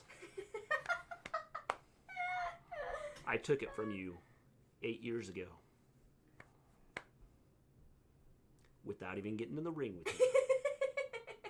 And now, I'm giving you a chance to get it back. Tony Khan supporting the family was amazing. Definitely. I think through this whole thing, what he has done, I think has been amazing. And I think right now, watching this is probably the most impressive tribute to a wrestler that I have seen. They put on a 2-hour show for a tribute with him or to him, and so I think that is pretty cool. That you know you do a 2-hour show dedicated to honoring Brody Lee. This says that Tony Schiavone on the AEW after show. He confirms Brady Lee Jr. signed to an AEW contract. Tony Khan retires the current design of the AEW TNT Championship by crowning Brady Lee Jr. permanent champion, and Schiavone says that a new design is in the works. And then somebody else underneath this tweet said, like, 15 years from now, the unification match is ready-made. So 15 doesn't need to be 15. It's going to be like I said, be 8 years. I think he's 9 years old. 8 years. Darby Allin versus Brody Lee Jr. So to unify the titles. So yeah, that was pretty cool. And then they played the tribute video, and they had a song laid underneath, and they showed these pictures of the WWE superstars with him, Impact stars with him, you know, him with his family. It was really cool. Yeah. WrestleMania 24 2008 theme song was Snow. It was in Florida. Sting has snow in Florida too. Think about it. I haven't. The show was beautiful. Beautiful. Wrestling is our escapism. We laugh together. We complain together. We're in awe together. I was going to say AEW together. We're in AEW together? And we cry together. Too. This was an emotional evening. It was absolutely beautiful. Yeah, I think it was awesome. I think what they did was great. Like I said, Maven hadn't cried until we got on here, and then she broke down. Heroes come and go, but legends are forever, Kobe. Definitely. The name isn't retired. It's the championship. I think what would be really cool is now obviously they don't have to do this now. They can they can wait a bit. But I think like sort of crowning, if they want to go out of their way and not just go back to Darby. I mean, they could just give Darby the new belt, but then to get a number 1 contender, something they could have like the Brody Lee Invitational for the TNT title or whatever, and do sort of a tournament. Yeah. I think that'd be cool. Yeah. You name that. Yeah, that'd be interesting. And then do like the. And I wouldn't be shocked if they don't do something like that, where whatever they're gonna do with the belt again, to hand out the new belt. Like I said, they could still hand it. They could still just hand it back to Darby Allin if they wanted to. I don't know if that would be what Darby Allin wants. I mean, Darby might just say, "I don't care." Yeah. Like, I mean, I would love the championship, but it's bigger than that. You know, like, I mean, they could do some sort of thing where they just crown a new champion, or they do like a number one contender. I think it'd be hard as one of the wrestlers now. I think it'd be hard. I think it'd be hard to do to like for him to take that title back. Definitely. Knowing what they did with it. Definitely. Which is why I said even if they change the design of the belt to keep it as the TNT title, I think that as someone that's there and knew him and was involved with him, I think it'd be hard for them to do, knowing that they retired the TNT title to the Sun. I think you'd almost have to come up with a different name. Which is why, I think so too. But I think that would be kind of cool if they did something like that where, and you know, like you said, you know, I don't know that Darby would like want to, you know. Yeah. I don't know that Darby would just want to ultimately take the title back, which is why I think that, you know, just looking at the type of person that he seems to be, I think he would be cool with just saying, I don't care. Like, it's bigger than that, you know? It's bigger than me being champion. It's about doing this tournament to, like, you know, continue to honor him, which I think would be really cool. I agree. The tributes throughout the show just tugged on my heartstrings. Yes, John Elite. Okay, so let's talk wider opinions. WWE don't do tributes anymore like that. Brodie was with AEW for 6 months. Pat Patterson was a massive part of WWE for multiple years. Why don't WWE do tributes anymore? They have in the past with Owen and Eddie. I think it goes back to Vince, one, having to stick up his butt. Two, I think it has to do with Vince. Nobody's bigger than the company. Yeah, nobody's bigger than the company. He stated very widely that he doesn't want anybody to be bigger than the company ever again. He doesn't. I think it has to do with it's like Vince against everybody. Like, he doesn't think anybody's bigger than him or WWE, and so he doesn't feel the need to do tributes for people. Yeah, I think, well, that's just it. I think the biggest tribute that we will ever see is when Vince dies, and then Vince will get this huge, big, long week of celebration of, you know, his life. And we'll be sitting there going, what, the toast? Like, where were these for, like, your employees? Yeah. Where was this for Pat Patterson, who was your friend, who was, like, with the company for 75 years? What? Pat Patterson did get a 10 bell salute. Yes, he did. He did, but the thing about it is, and I've heard that apparently WWE has been working on something for Brodie. Now, whether that's going to make it to TV or it's just going to go on their social media page, I don't know. I said this to you the other day. I was just kind of like, okay, like, while, you know, with what they did on Monday, not to be all like, let's compare the tributes, but that's ultimately where people want to go in the first place. What WWE did on Monday was totally lackluster, you know? And then they came out the next morning and were like, oh, we are preparing something. But, like, my thing is, like, dude, you could have been putting the finishing touches on, like, a video for him, but instead you were rewriting your show on Monday. Yeah. The hour before the show went on the air.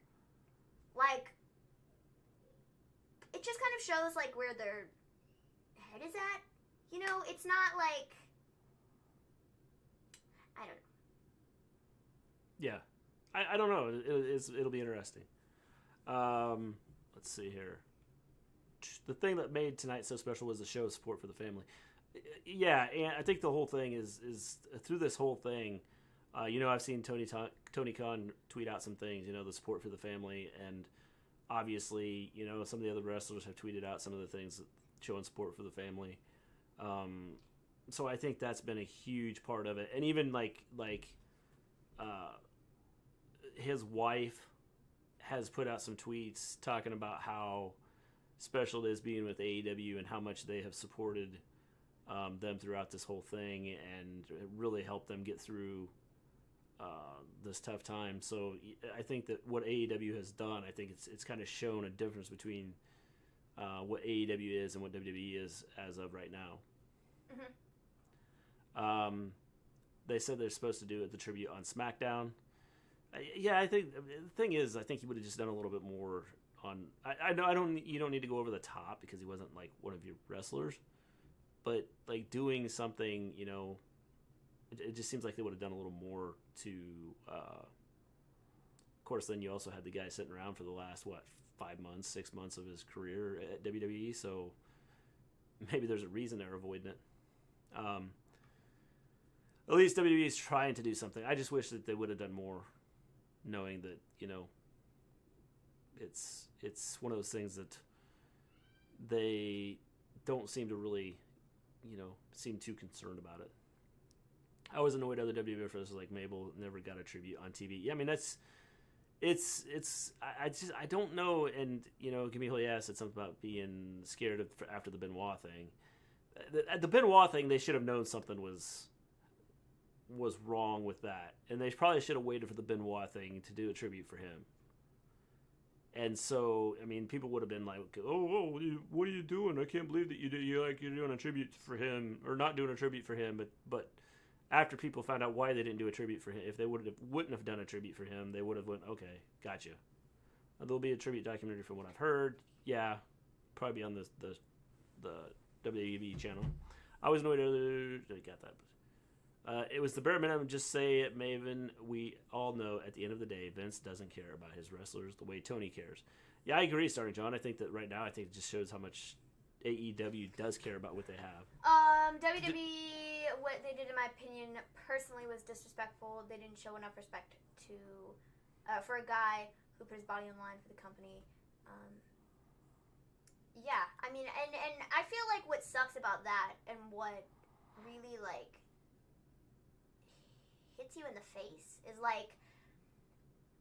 it really kind of shows, where Vince's mindset is at and where everybody else in the company is at, because you have all of these wrestlers who are putting out, tweets and messages and videos and pictures and stories, and they're like, yeah, we need to give this guy, a proper tribute, watch AEW. Watch the AEW show. Yeah. Because it's going to be amazing. I feel like a lot of the wrestlers probably feel like it's like a slap in the face of, Yeah. What the crap, dude? We're all sitting here grieving, and you're all moving on! I agree. Yep. It sort of, again, like I said, it just shows you, where Vince's head is at compared Definitely. to all Definitely. of his people that work in his company. Yeah.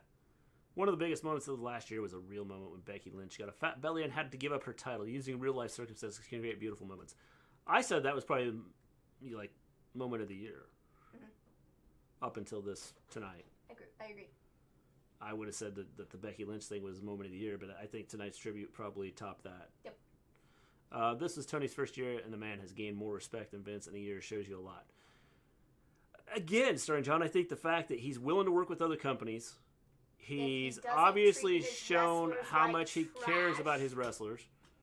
I know he caring for the family after the passing of Brody Lee. He took a lot of crap for the Matt Hardy thing and the concussion, non-concussion Matt Hardy had. I mean, it was one of those things that unless you're there, you don't know what.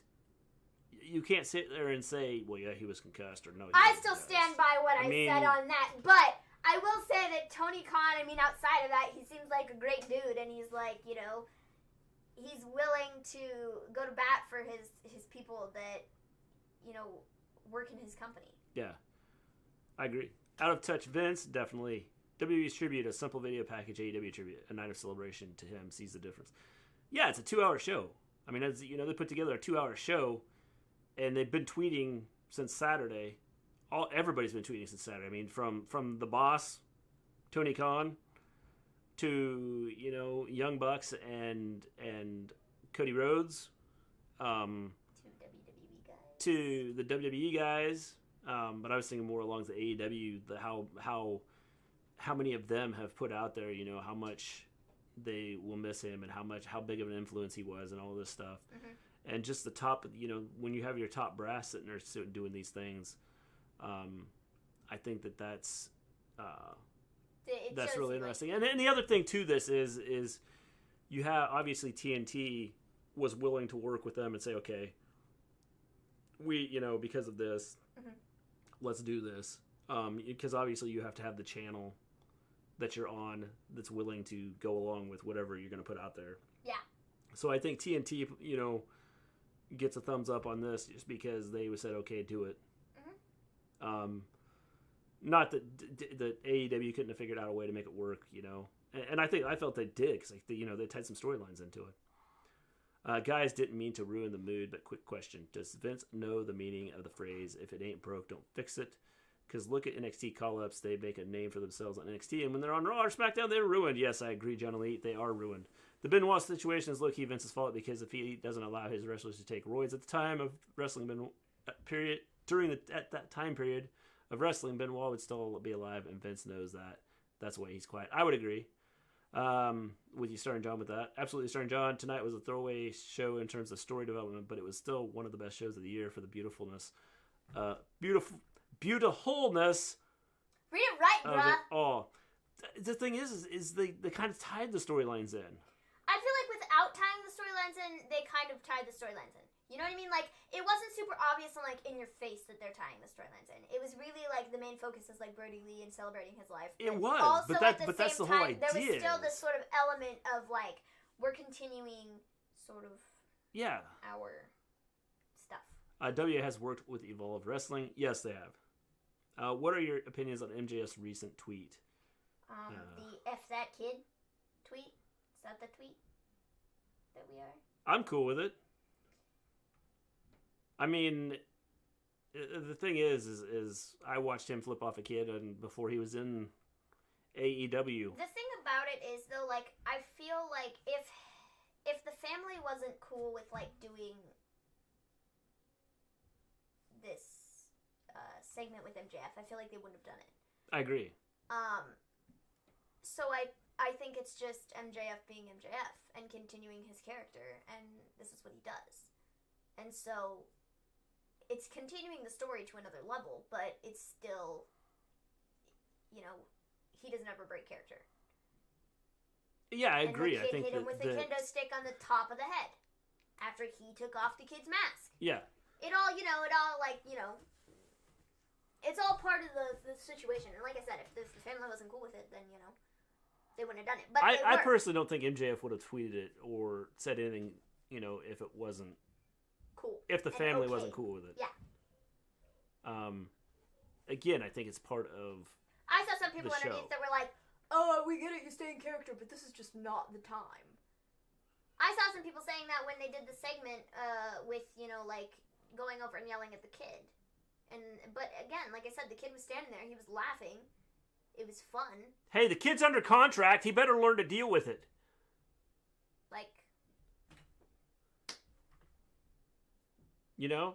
It's all part of the thing. Again, I think if the family's okay with it, I don't have any issue with it. Like I said, it's like this. The kid beat him upside the head with a kendo stick. He thought it was funny. He was laughing about it. It was something to bring up, his mood, make him a bit happier. I'm sure the kid has had, a rough last couple of weeks, months. Definitely. Good night, James. Have a safe New Year, and we will see you Friday. It's just. He's just there to have a good time, and I think that's what happened. Yeah, I agree. I think it was good. So I don't have any issues with what they did. I hope everyone at WWE realizes and watch AEW tonight and realizes how much Vince really cares about them. Starring John, I think the one thing that a lot of wrestlers have seen is the what AEW is willing to do. I love the sort of the coming together of the wrestling community as a whole. I think that's pretty cool. I think that all of the WWE guys, tweeting about this stuff, and AEW retweeting WWE wrestler stories and stuff. I feel like it's cool, and I think it's cool that AEW is willing to put aside the whole we're AEW and you're WWE. Yeah. One thing I will say is they did retweet this tweet. And I saw some people, again, had, their pants in a twist over.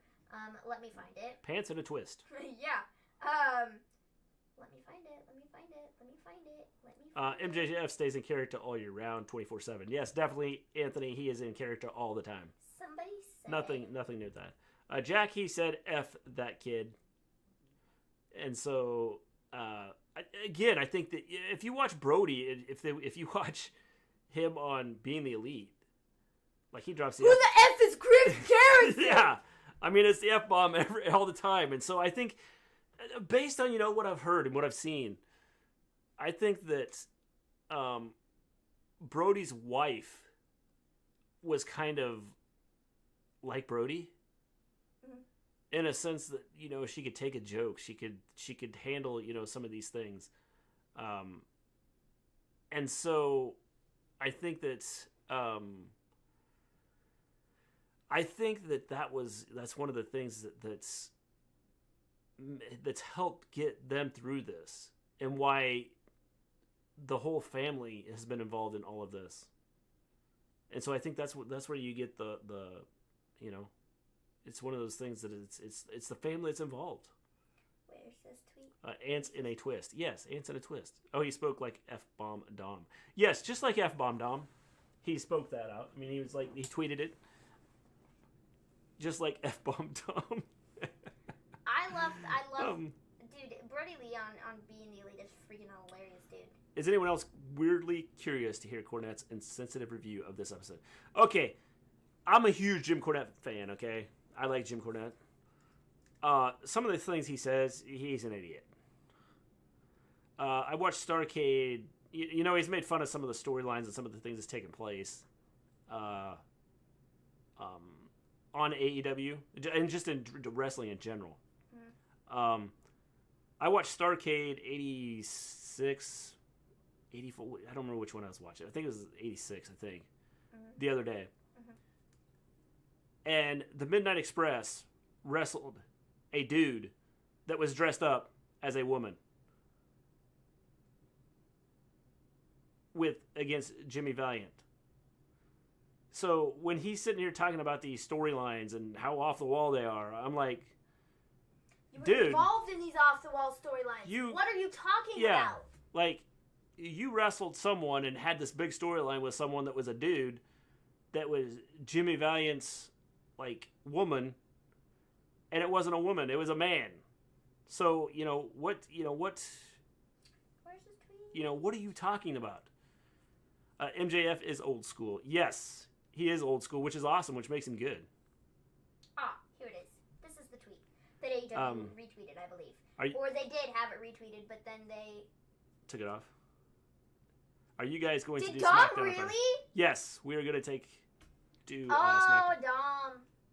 Cornette blocked us off Twitter. Dom told him to die. Dom! Is that really what he said?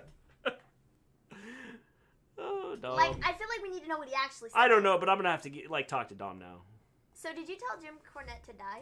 Did this really happen? For sure. You should ask him. For sure. Because I need to know. Hey, Swercho, how you doing? So this tweet that somebody put out, that AEW had retweeted. I don't know if it's still retweeted. I literally cannot find it. But they liked it or they retweeted it or something. It says, it's amazing what AEW is doing tonight for a guy who worked for them for 10 months as opposed to WWE where he worked there for almost 10 years. AEW, I believe, retweeted that. And then people were like, but I thought this was about the wrestling community coming together. But the dude makes a valid point, though. Yeah. The source just says, give me a podcast. I hope Jim Cornette doesn't say anything bad. I like him, and that will be bad. He already dislikes Sting and Impact. Again, the source. So I don't know if you heard me talking about it, but I went back and I watched Starrcade 80. I believe it's Starrcade 86. He talks about the storylines that are taking place now. He was involved in a storyline where a dude was dressing up as a woman. And I mean a big dude. This wasn't like you could question whether it's a dude or a woman. It was definitely a dude, you could tell it was a dude. No questions asked, it was a dude. And so the fact that he was in a storyline like that, and now he complains about some of the storylines that take place now, is just ridiculous. And tell Dom that's not good. Dom said adapt or die, old man.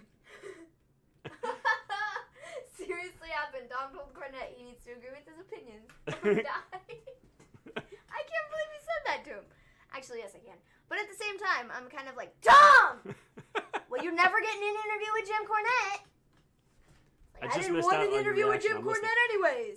Again, I think the one thing is Cornette. I love Cornette. I'm a huge Jim Cornette fan. But I just think some of the stuff he says is totally off the wall. Like you go back and watch some of the storylines and things he was involved in, and you're like, is this really any different than the stuff you were involved in? If you think about some of the stuff you were involved in, no, it's not. It's just, kind of a twist on some stuff, and it's no big deal. Hey, Swerver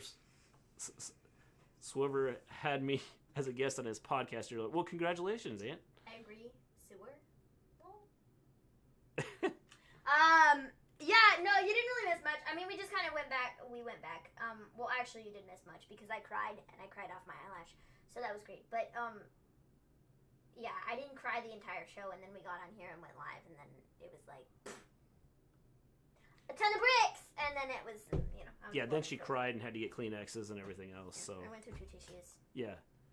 It's really upsetting that I have makeup all over this, and then my eyelash fell off. Yeah. Big Video used to wear dress like a woman years ago. Yeah, I mean, it's like, no big deal. I agree, I like Jim, and was hoping his podcast isn't a gimmick, but he dislikes everything. He does dislike everything. I mean, everything that's done, he dislikes. And I don't understand it because, like I said, you go back and watch a lot of the history he had, storylines aren't a lot different. Nathan walks in the chair the same way Jim Jarrett's. You're right, I do.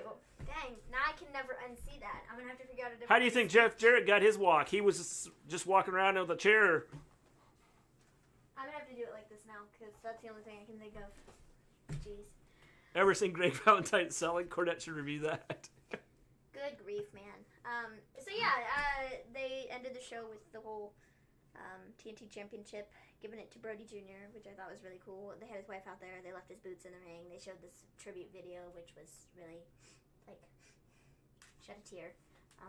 Well, the fact that they showed, Big E and... they showed WWE wrestlers. They don't care. It was like everyone that he's had interaction with. They don't care that they're WWE guys. It's his friends, and he passed away, and they felt they just needed to, throw something together to, remember him. So, yeah. I think that's pretty cool. Oh, definitely. And just listening to people, there wasn't anybody that didn't like him. Mm-hmm. Everybody just seemed to like him. He was one of those guys that was awesome. Mm-hmm. Seemed like a cool guy to hang around with. Definitely, man. And his family, from what we've seen from his family recently, they're pretty cool about everything too. Before you end the stream, I'll leave you guys and everyone in the chat a quote from Roman. Tomorrow is not guaranteed. We don't know how much time we actually have. Life is short. What's important are the relationships that we have. Definitely. John Elite. Thanks for watching the Wrestle Story, the 4th best wrestling podcast on YouTube. Please consider subscribing, and please note, Minium doesn't normally have wonky eyes. It's emotional. Generally, I have 2 eyelashes and not just one. Yes, yeah. Does Cornette not realize that everything that wrestlers do now is just a new version of stuff they saw when they were young? Definitely. Some of the stuff Jim Cornette says nobody likes. Yeah, and the thing is, like I said, I like the guy. I've always liked the guy. But some of the stuff he says is just totally stupid. One other thing I wanted to note, my wallpaper on my phone is really cool now because I found this on Twitter, and it's the... Vince Russo and Jim Cornette should have a face-off interview. It's blank, and you know what that means, and then it fills in with the date. It's really cool. So I made that my screen. Well, the thing is, Anthony, is both of them act like they never had stupid storylines or off-the-wall storylines, and it's one of some of the dumbest stuff was from them, like during the times that they were involved with wrestling, and so to criticize anything now is just crazy. Wrestle Story are the Honey Nut Cheerios of wrestling podcasts. I love Honey Nut Cheerios. Me too, man. I haven't eaten Honey Nut Cheerios in such a long time. It's been forever. I don't eat cereal very often anymore. I really don't. It's Beautiful show. I'm really pushing it and playing devil's advocate, but at first I didn't like them zooming in on his child 100 times and Tony saying, Brodie is the best TNT champion with all due respect. Cody, really? Tony, I doubt Cody cares. Mark, moment for him showing. Yeah, I mean, I agree. I think it's one of those things that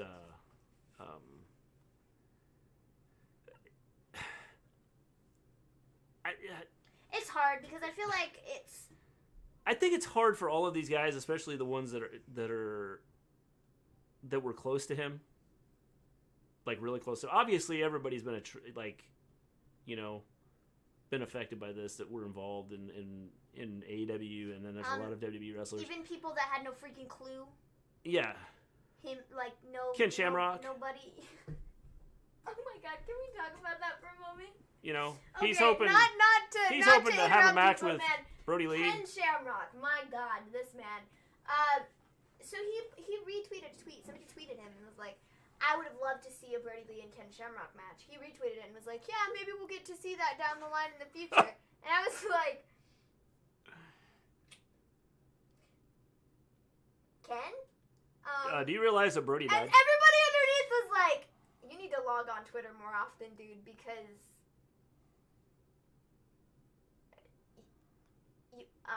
excuse me? And so underneath somebody was like, I'm not trying to be mean or anything, but like, you know that this guy passed away on Saturday, right?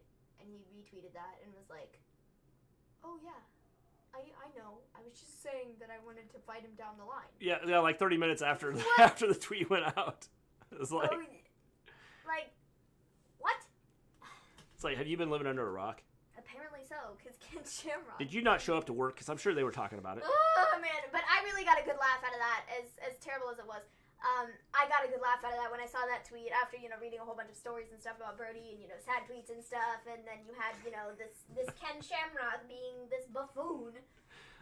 Brodie, really I'm allergic to nuts, says Gimme Hell Yeah. My favorite cereals are Frosted Flakes and Cinnamon Toast Crunch. Frosted Flakes are good. And then Jack comes back with, we've heard you got none, Ant.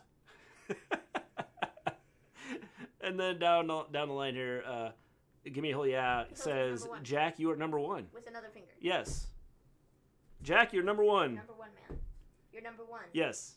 Number one. You're number one. Yes. Oh, man. I got to tell you guys, I've gotten Mrs. Cargill, or Ms. Cargill, to follow me on Instagram because I have a fan page for her. So we've been talking casually from time to time. Oh, starring John. You know what that means. Nothing. Just say. Cool. You'll be on AEW next week. That's cool. Love you too, Ant. John Moxley finally returns. Yeah, man. He did a little promo video at the beginning of the show that kind of also, I was like, oh, man. He was talking about, and he was kind of getting choked up, and like, Mox doesn't cry. Yeah. But he, like, he was like, well, Brodie was like, best dude I ever knew. And like, sit and tell everyone is number one. And so he was kind of getting choked up about stuff, and it was like, oh man, Moxley's getting choked up. That means the show's gonna be a doozy. So yeah. Who's Ms. Cargill? Sorry, it's not Mrs. It's Ms. Yeah, read it. Right. She's the one that was like fighting Brandy. Except she can't fight Brandy anymore. Yeah, except she can't fight Brandy anymore because of the pregnancy thing. Mm-hmm. It's kind of messed up. The storyline for her. So there will be no fighting between Ms. Cargill and Mr. Cargill's wife.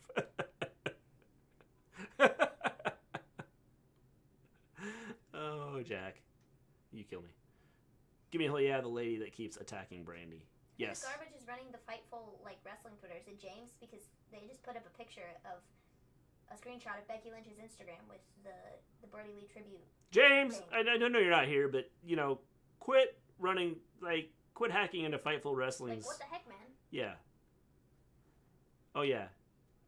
It's just such a random tweet, though. It's like, it's just a screenshot. Shaq is the daddy. That's funny. Imagine. Yeah, that'd be a storyline that there's certain wrestling organizations that would do that. Man. So. Jade, give me a hell yeah. LOL. All right. Oh, is it Shaq's daughter? We got anything else to talk about, guys? You want to talk about anything else? Like, give me a whole just miss or Lover. Like, it went right over his head on what we were talking about here. I don't know either. So does anybody else have anything else they want to... No, she just knows Shaq very well. I don't know how to speak. She knows Shaq very well. Aunt. Does anybody have anything else they want to talk about? Nah, I think that's pretty much it. Unless someone else has something that they want to say or... Okay. Forever, you know. I can't believe I went this entire show. With one eyelash. With one stupid eyelash. Oh, how do I get to know Jade? Well, go back and ask Starring John, because he's, like, been, like, you know, casually having conversations and chatting with her. So maybe he can hook you up. Let's talk about how much it would be cool to look and see me being part of the production team for AEW. Starring John, it'd be cool seeing you part of the AEW production team. And then you could just hire us. Oh, man. That'd be cool. What's happening? What's happening with what, Jack? Poop. Zando wants to talk about poop, apparently. No. Sorry. We're not dumb. Mr. G, the winks were disturbing. I won't be able to sleep now. That was his intention. Later, guys. Good show. I hit that like while leaving. Thank you, The Swerve Show. Thanks for stopping in. We appreciate it. That was the point. He was trying to make you very uncomfortable, and he didn't want you to sleep. It's Aunt. Don't go to sleep. I can't do that. I can't wink. I look stupid when I do it. I can't do it. I don't think any of the kids can. Like, none of you kids can wink. It's nope. always. I can do this. Wait. Yeah, she reposts all my photos and likes my pics because it's a fan page. So you're really not Starring John. You're really not talking to each other. I can't wink though. This was the last show of 2020. For AEW it was, and what a way to go. It's our last show. No, it isn't. For 2020? No. Oh, it is! This is our last show for 2020 Yeah. because 2021 is Friday. Yes. Oh, dang! This is our last show for 2020. Well, dang, I should have bought the party hats or something. I didn't know that. Winks kill holograms according to Star Trek. That's why I do it, Jack. All the holograms that I see, I have to do that. You guys looking forward to Dark Side of the Ring Season 3? Yeah, I think it'll be good. Anthony. I'm curious to see what they cover on it because I think it'll be fun. Yeah. So yeah. I think it's have they put out anything? Do we know what they're going to get? I don't know. I can look it up and see if they've had any talks with what they're going to do. 2020 goodbye. 2021 I hope wrestling returns to its true glory. Yes, Zendel, I hope it comes back. I hope life somewhat gets back to normal. Season 3! Except for you going back to work, because that would suck. You need to stay here forever. Yeah. Sorry. Well, then we need to get lots more followers so we can make money off of this. Well, make that happen, people. So. Dark Side of the Ring Season 3 episode topics for supersized 2021 Hell yeah, Anthony. season review. No, we've had combos in her DMs very often, so yeah, take that, LMAO. Kenny is going to be on Impact next week. Yes! Setting up his pay-per-view showing on Impact. I'm curious to see what they do with that. Where they're going to go with it. I'm looking. Are you like... I'm looking at Dark Side of the Ring Season 3 to see what the topics are, bro. You asked. Yeah, You're not looking fast enough. Sorry. One episode is rumored to be centered around the rise and fall of Hulkamania and the connection between Hulk Hogan and the steroid trial of Dr. George Zahorian, WWE and Vince McMahon. Additionally, other stuff. Season 3 on Vice TV included the wrestling family of Grizzly Smith, Jake the Snake Roberts, Rockin' Robin, and Sam Houston. Dark Side of the Ring creators Evan Hunsey and Jason Eisner have already confirmed one of the topics will be 1995 Collision in Korea event, a show that was co-promoted by WCW and New Japan Pro Wrestling in North Korea and set an enormous attendance record for the pro wrestling. I didn't get the rest of it. Pro wrestling industry.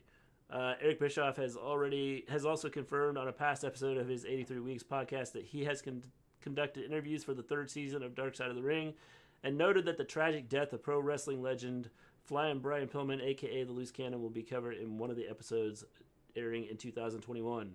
In other news regarding Dark Side of the Ring, Season 3 coming to Vice TV in 2021, eWrestling.com can confirm that Vice TV has ordered 14 more episodes of the popular pro wrestling docuseries. By comparison's sake, Season 1 of the Dark Side of the Ring, which aired as first-run programming on Vice TV on April and May of 2019, had only 6 episodes. The second season, which premiered and aired in March, April, and May of 2020, featured 10 episodes. The official synopsis for the Dark Side of the Ring docuseries reads as follows. From backstage controversies to mysterious deaths and unsolved homicides, this series explores the darkest stories from the golden age of professional wrestling and tries to find truth at the intersection of fantasy and reality. There we are. So yeah. Kill? Kill. Let's see here. Like, a lot of chat happened while I was, like, away. 2020 been a terrible year? Yes. My stomach hurts, so I've done too much exercise. Jack, it's okay. You can never do too much. Or you laugh too much. Or maybe, or you cried. My stomach hurts You cried too much, maybe. Like, it's not really my stomach. It's just my abs. Yeah. They really hurt. Bullet Club hard to kill. Yes. Love you, kids. See you next year. See you next year, Aunt. I did not hack anyone. James! What the crap? Where did you come from? Out of the shadows of the dark. Guys! Out of nowhere. Guys. James. Guys. Hang on, I'm trying to do this. Okay, sorry, but I have to tell them something. Anyways. James comes from out of nowhere and speaks like his ears started to burn when he heard we were talking about him. And so here he is back in the chat. I did not hack anyone. I know there's a Brian Pillman one. Yes. Steroid trial should be good. Yep. Maybe it's strutting and cutting. Yep. I'd have thought that was a 3 episode. Yeah, could be. Thank you all for letting me be a part of you all's great show this year. Happy New Year, guys. Hey, James, thanks to you for being a part of it. You guys are what makes this show awesome. You guys coming in here and doing our little chat thing. Our show would not be what it is today without you people. Yes. So, by the way, Saturday, if you have not seen it, Saturday at around 3:30 Eastern, go check out Gimme a Yeah podcast, as they will be doing a tribute to Brady Lee. Yeah, I think it was Dom who put up that tweet. He said that he's gonna pick a match to watch. Yes. By the way, Ant, are you guys doing a Friday SmackDown also? By the way, just or are so you we guys can taking promote like that a too. day off and just so we can promote that as well, you know? Yeah. You know, just so I hit 17,000 on TikTok. I just had 16,300 like yesterday. Crazy, very grateful and humble for amount that many in a year. Looking forward to next year. Congratulations, Starry John. That's awesome. Cool, man.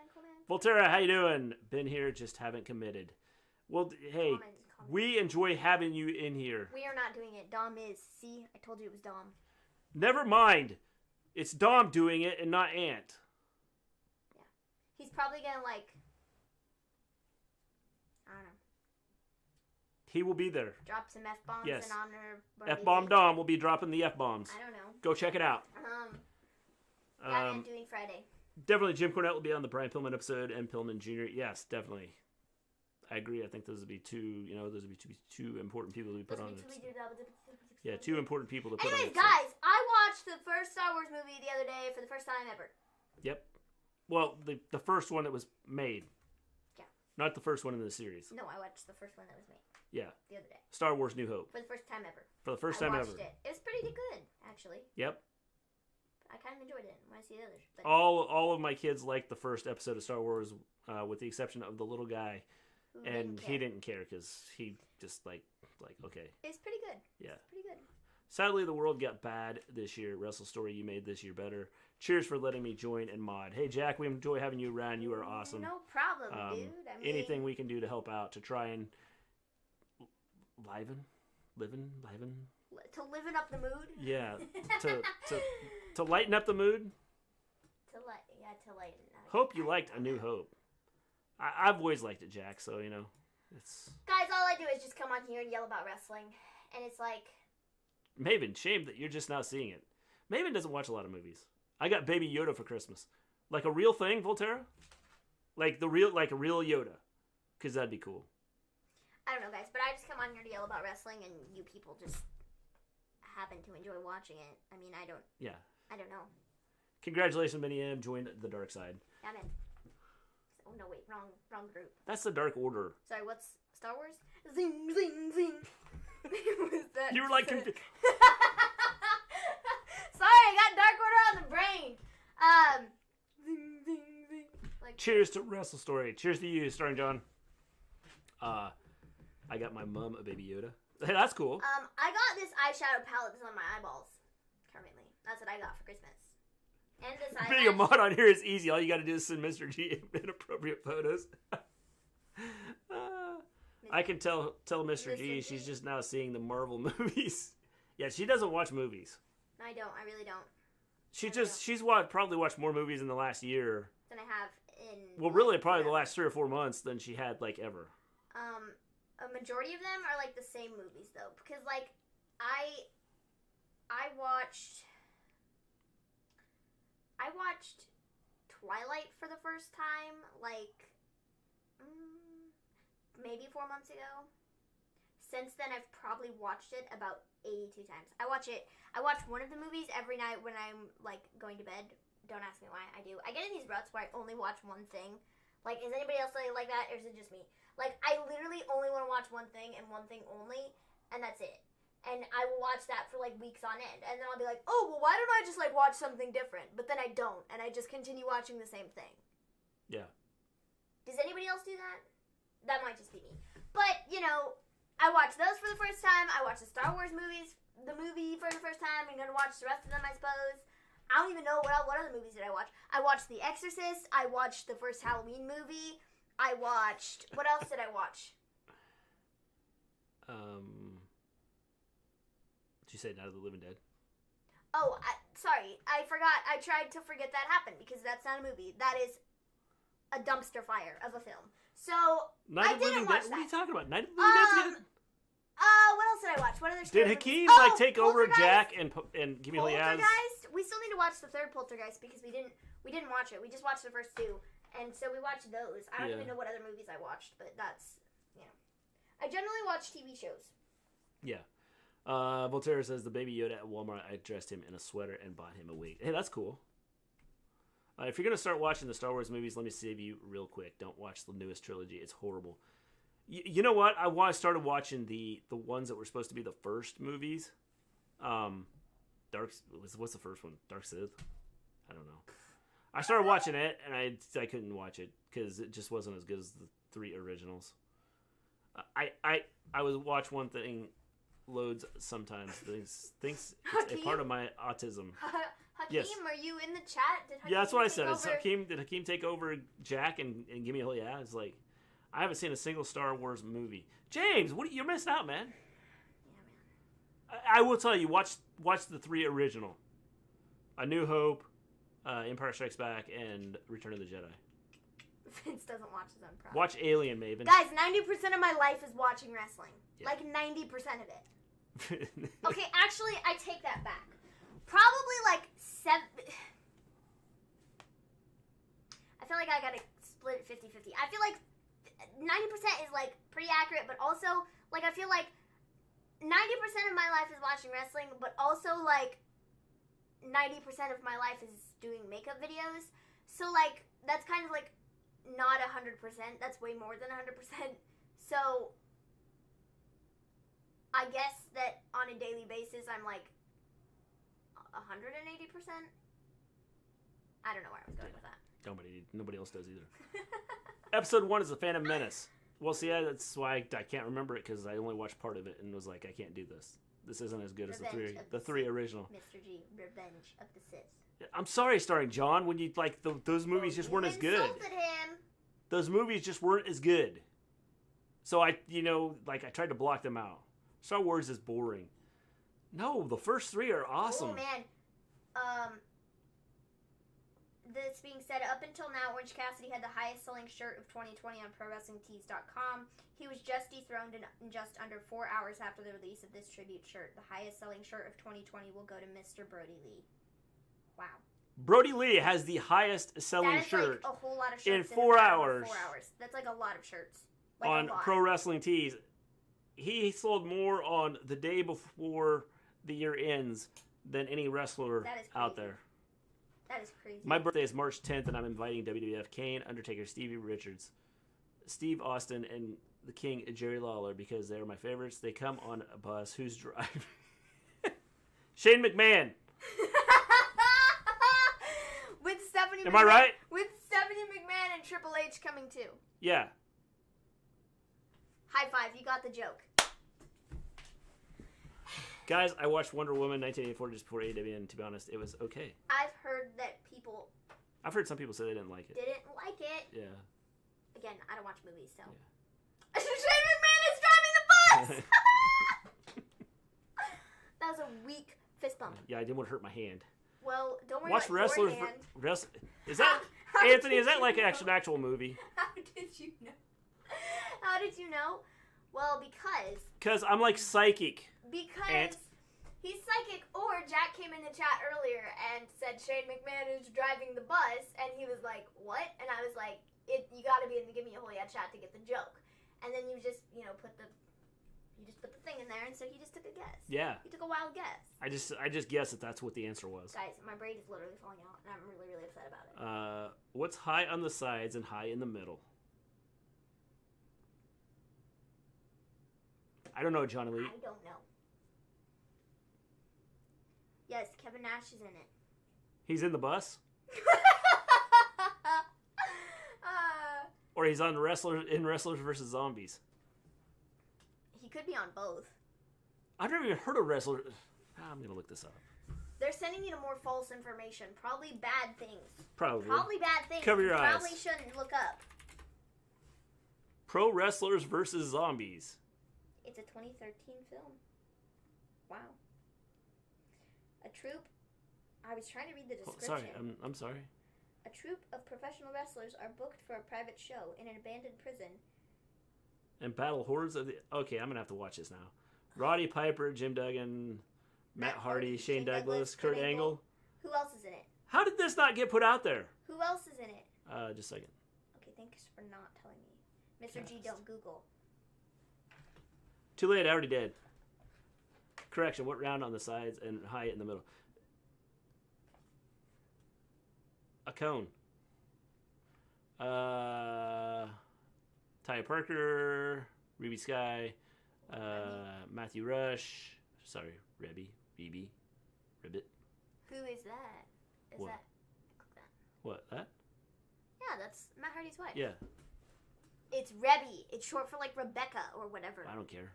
Jeez, man. Cody Knotts is himself. That's Don Knotts' son. Cody Michaels is Troy. Cameron Bartolotta as Amber. Well, they don't even mention the zombies on here. Camera? Huh? Camera. Somebody's name is Camera? It's an American politician, a Republican. She is currently the Pennsylvania State Senator for the 46th District. Somebody's name is Camera. And apparently she was in this movie. Or maybe it's Camara. It's probably like Camara or something. Let's see here. Ohio. It is real. That's it. I'll watch their wrestling gear. You watch the wrestling gear. What are you talking about? I don't know. 100% of my life is all about Becky. We know, James. We know. That's why we thought you took over Fightful and posted that picture. Ohio. Get it? Round on the sides and high in the middle. That is funny. I think I've heard that before. That is funny. Sorry. Yeah. That's pretty good. I didn't laugh like Mr. G.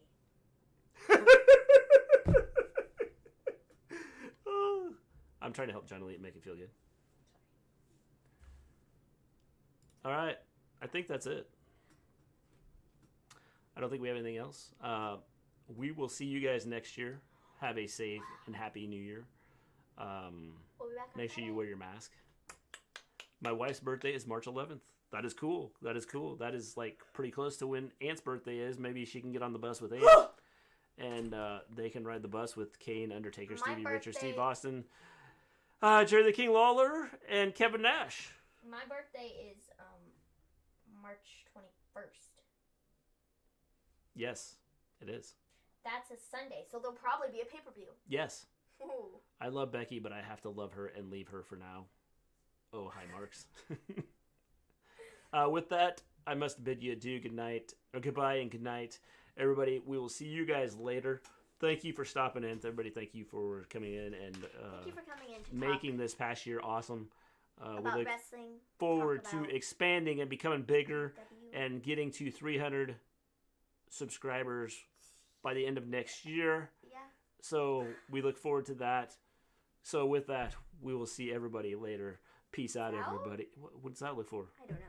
We're at 297. We get 3 more. That's by the end of next year. We can get it done. Well, okay. I thought you were going to end with, okay. Yes. Rest in peace, Brody Lee. Peace out, guys. I'm going to check it out, Anthony. I'm going to see if I can find it. See everybody on Friday. Peace out.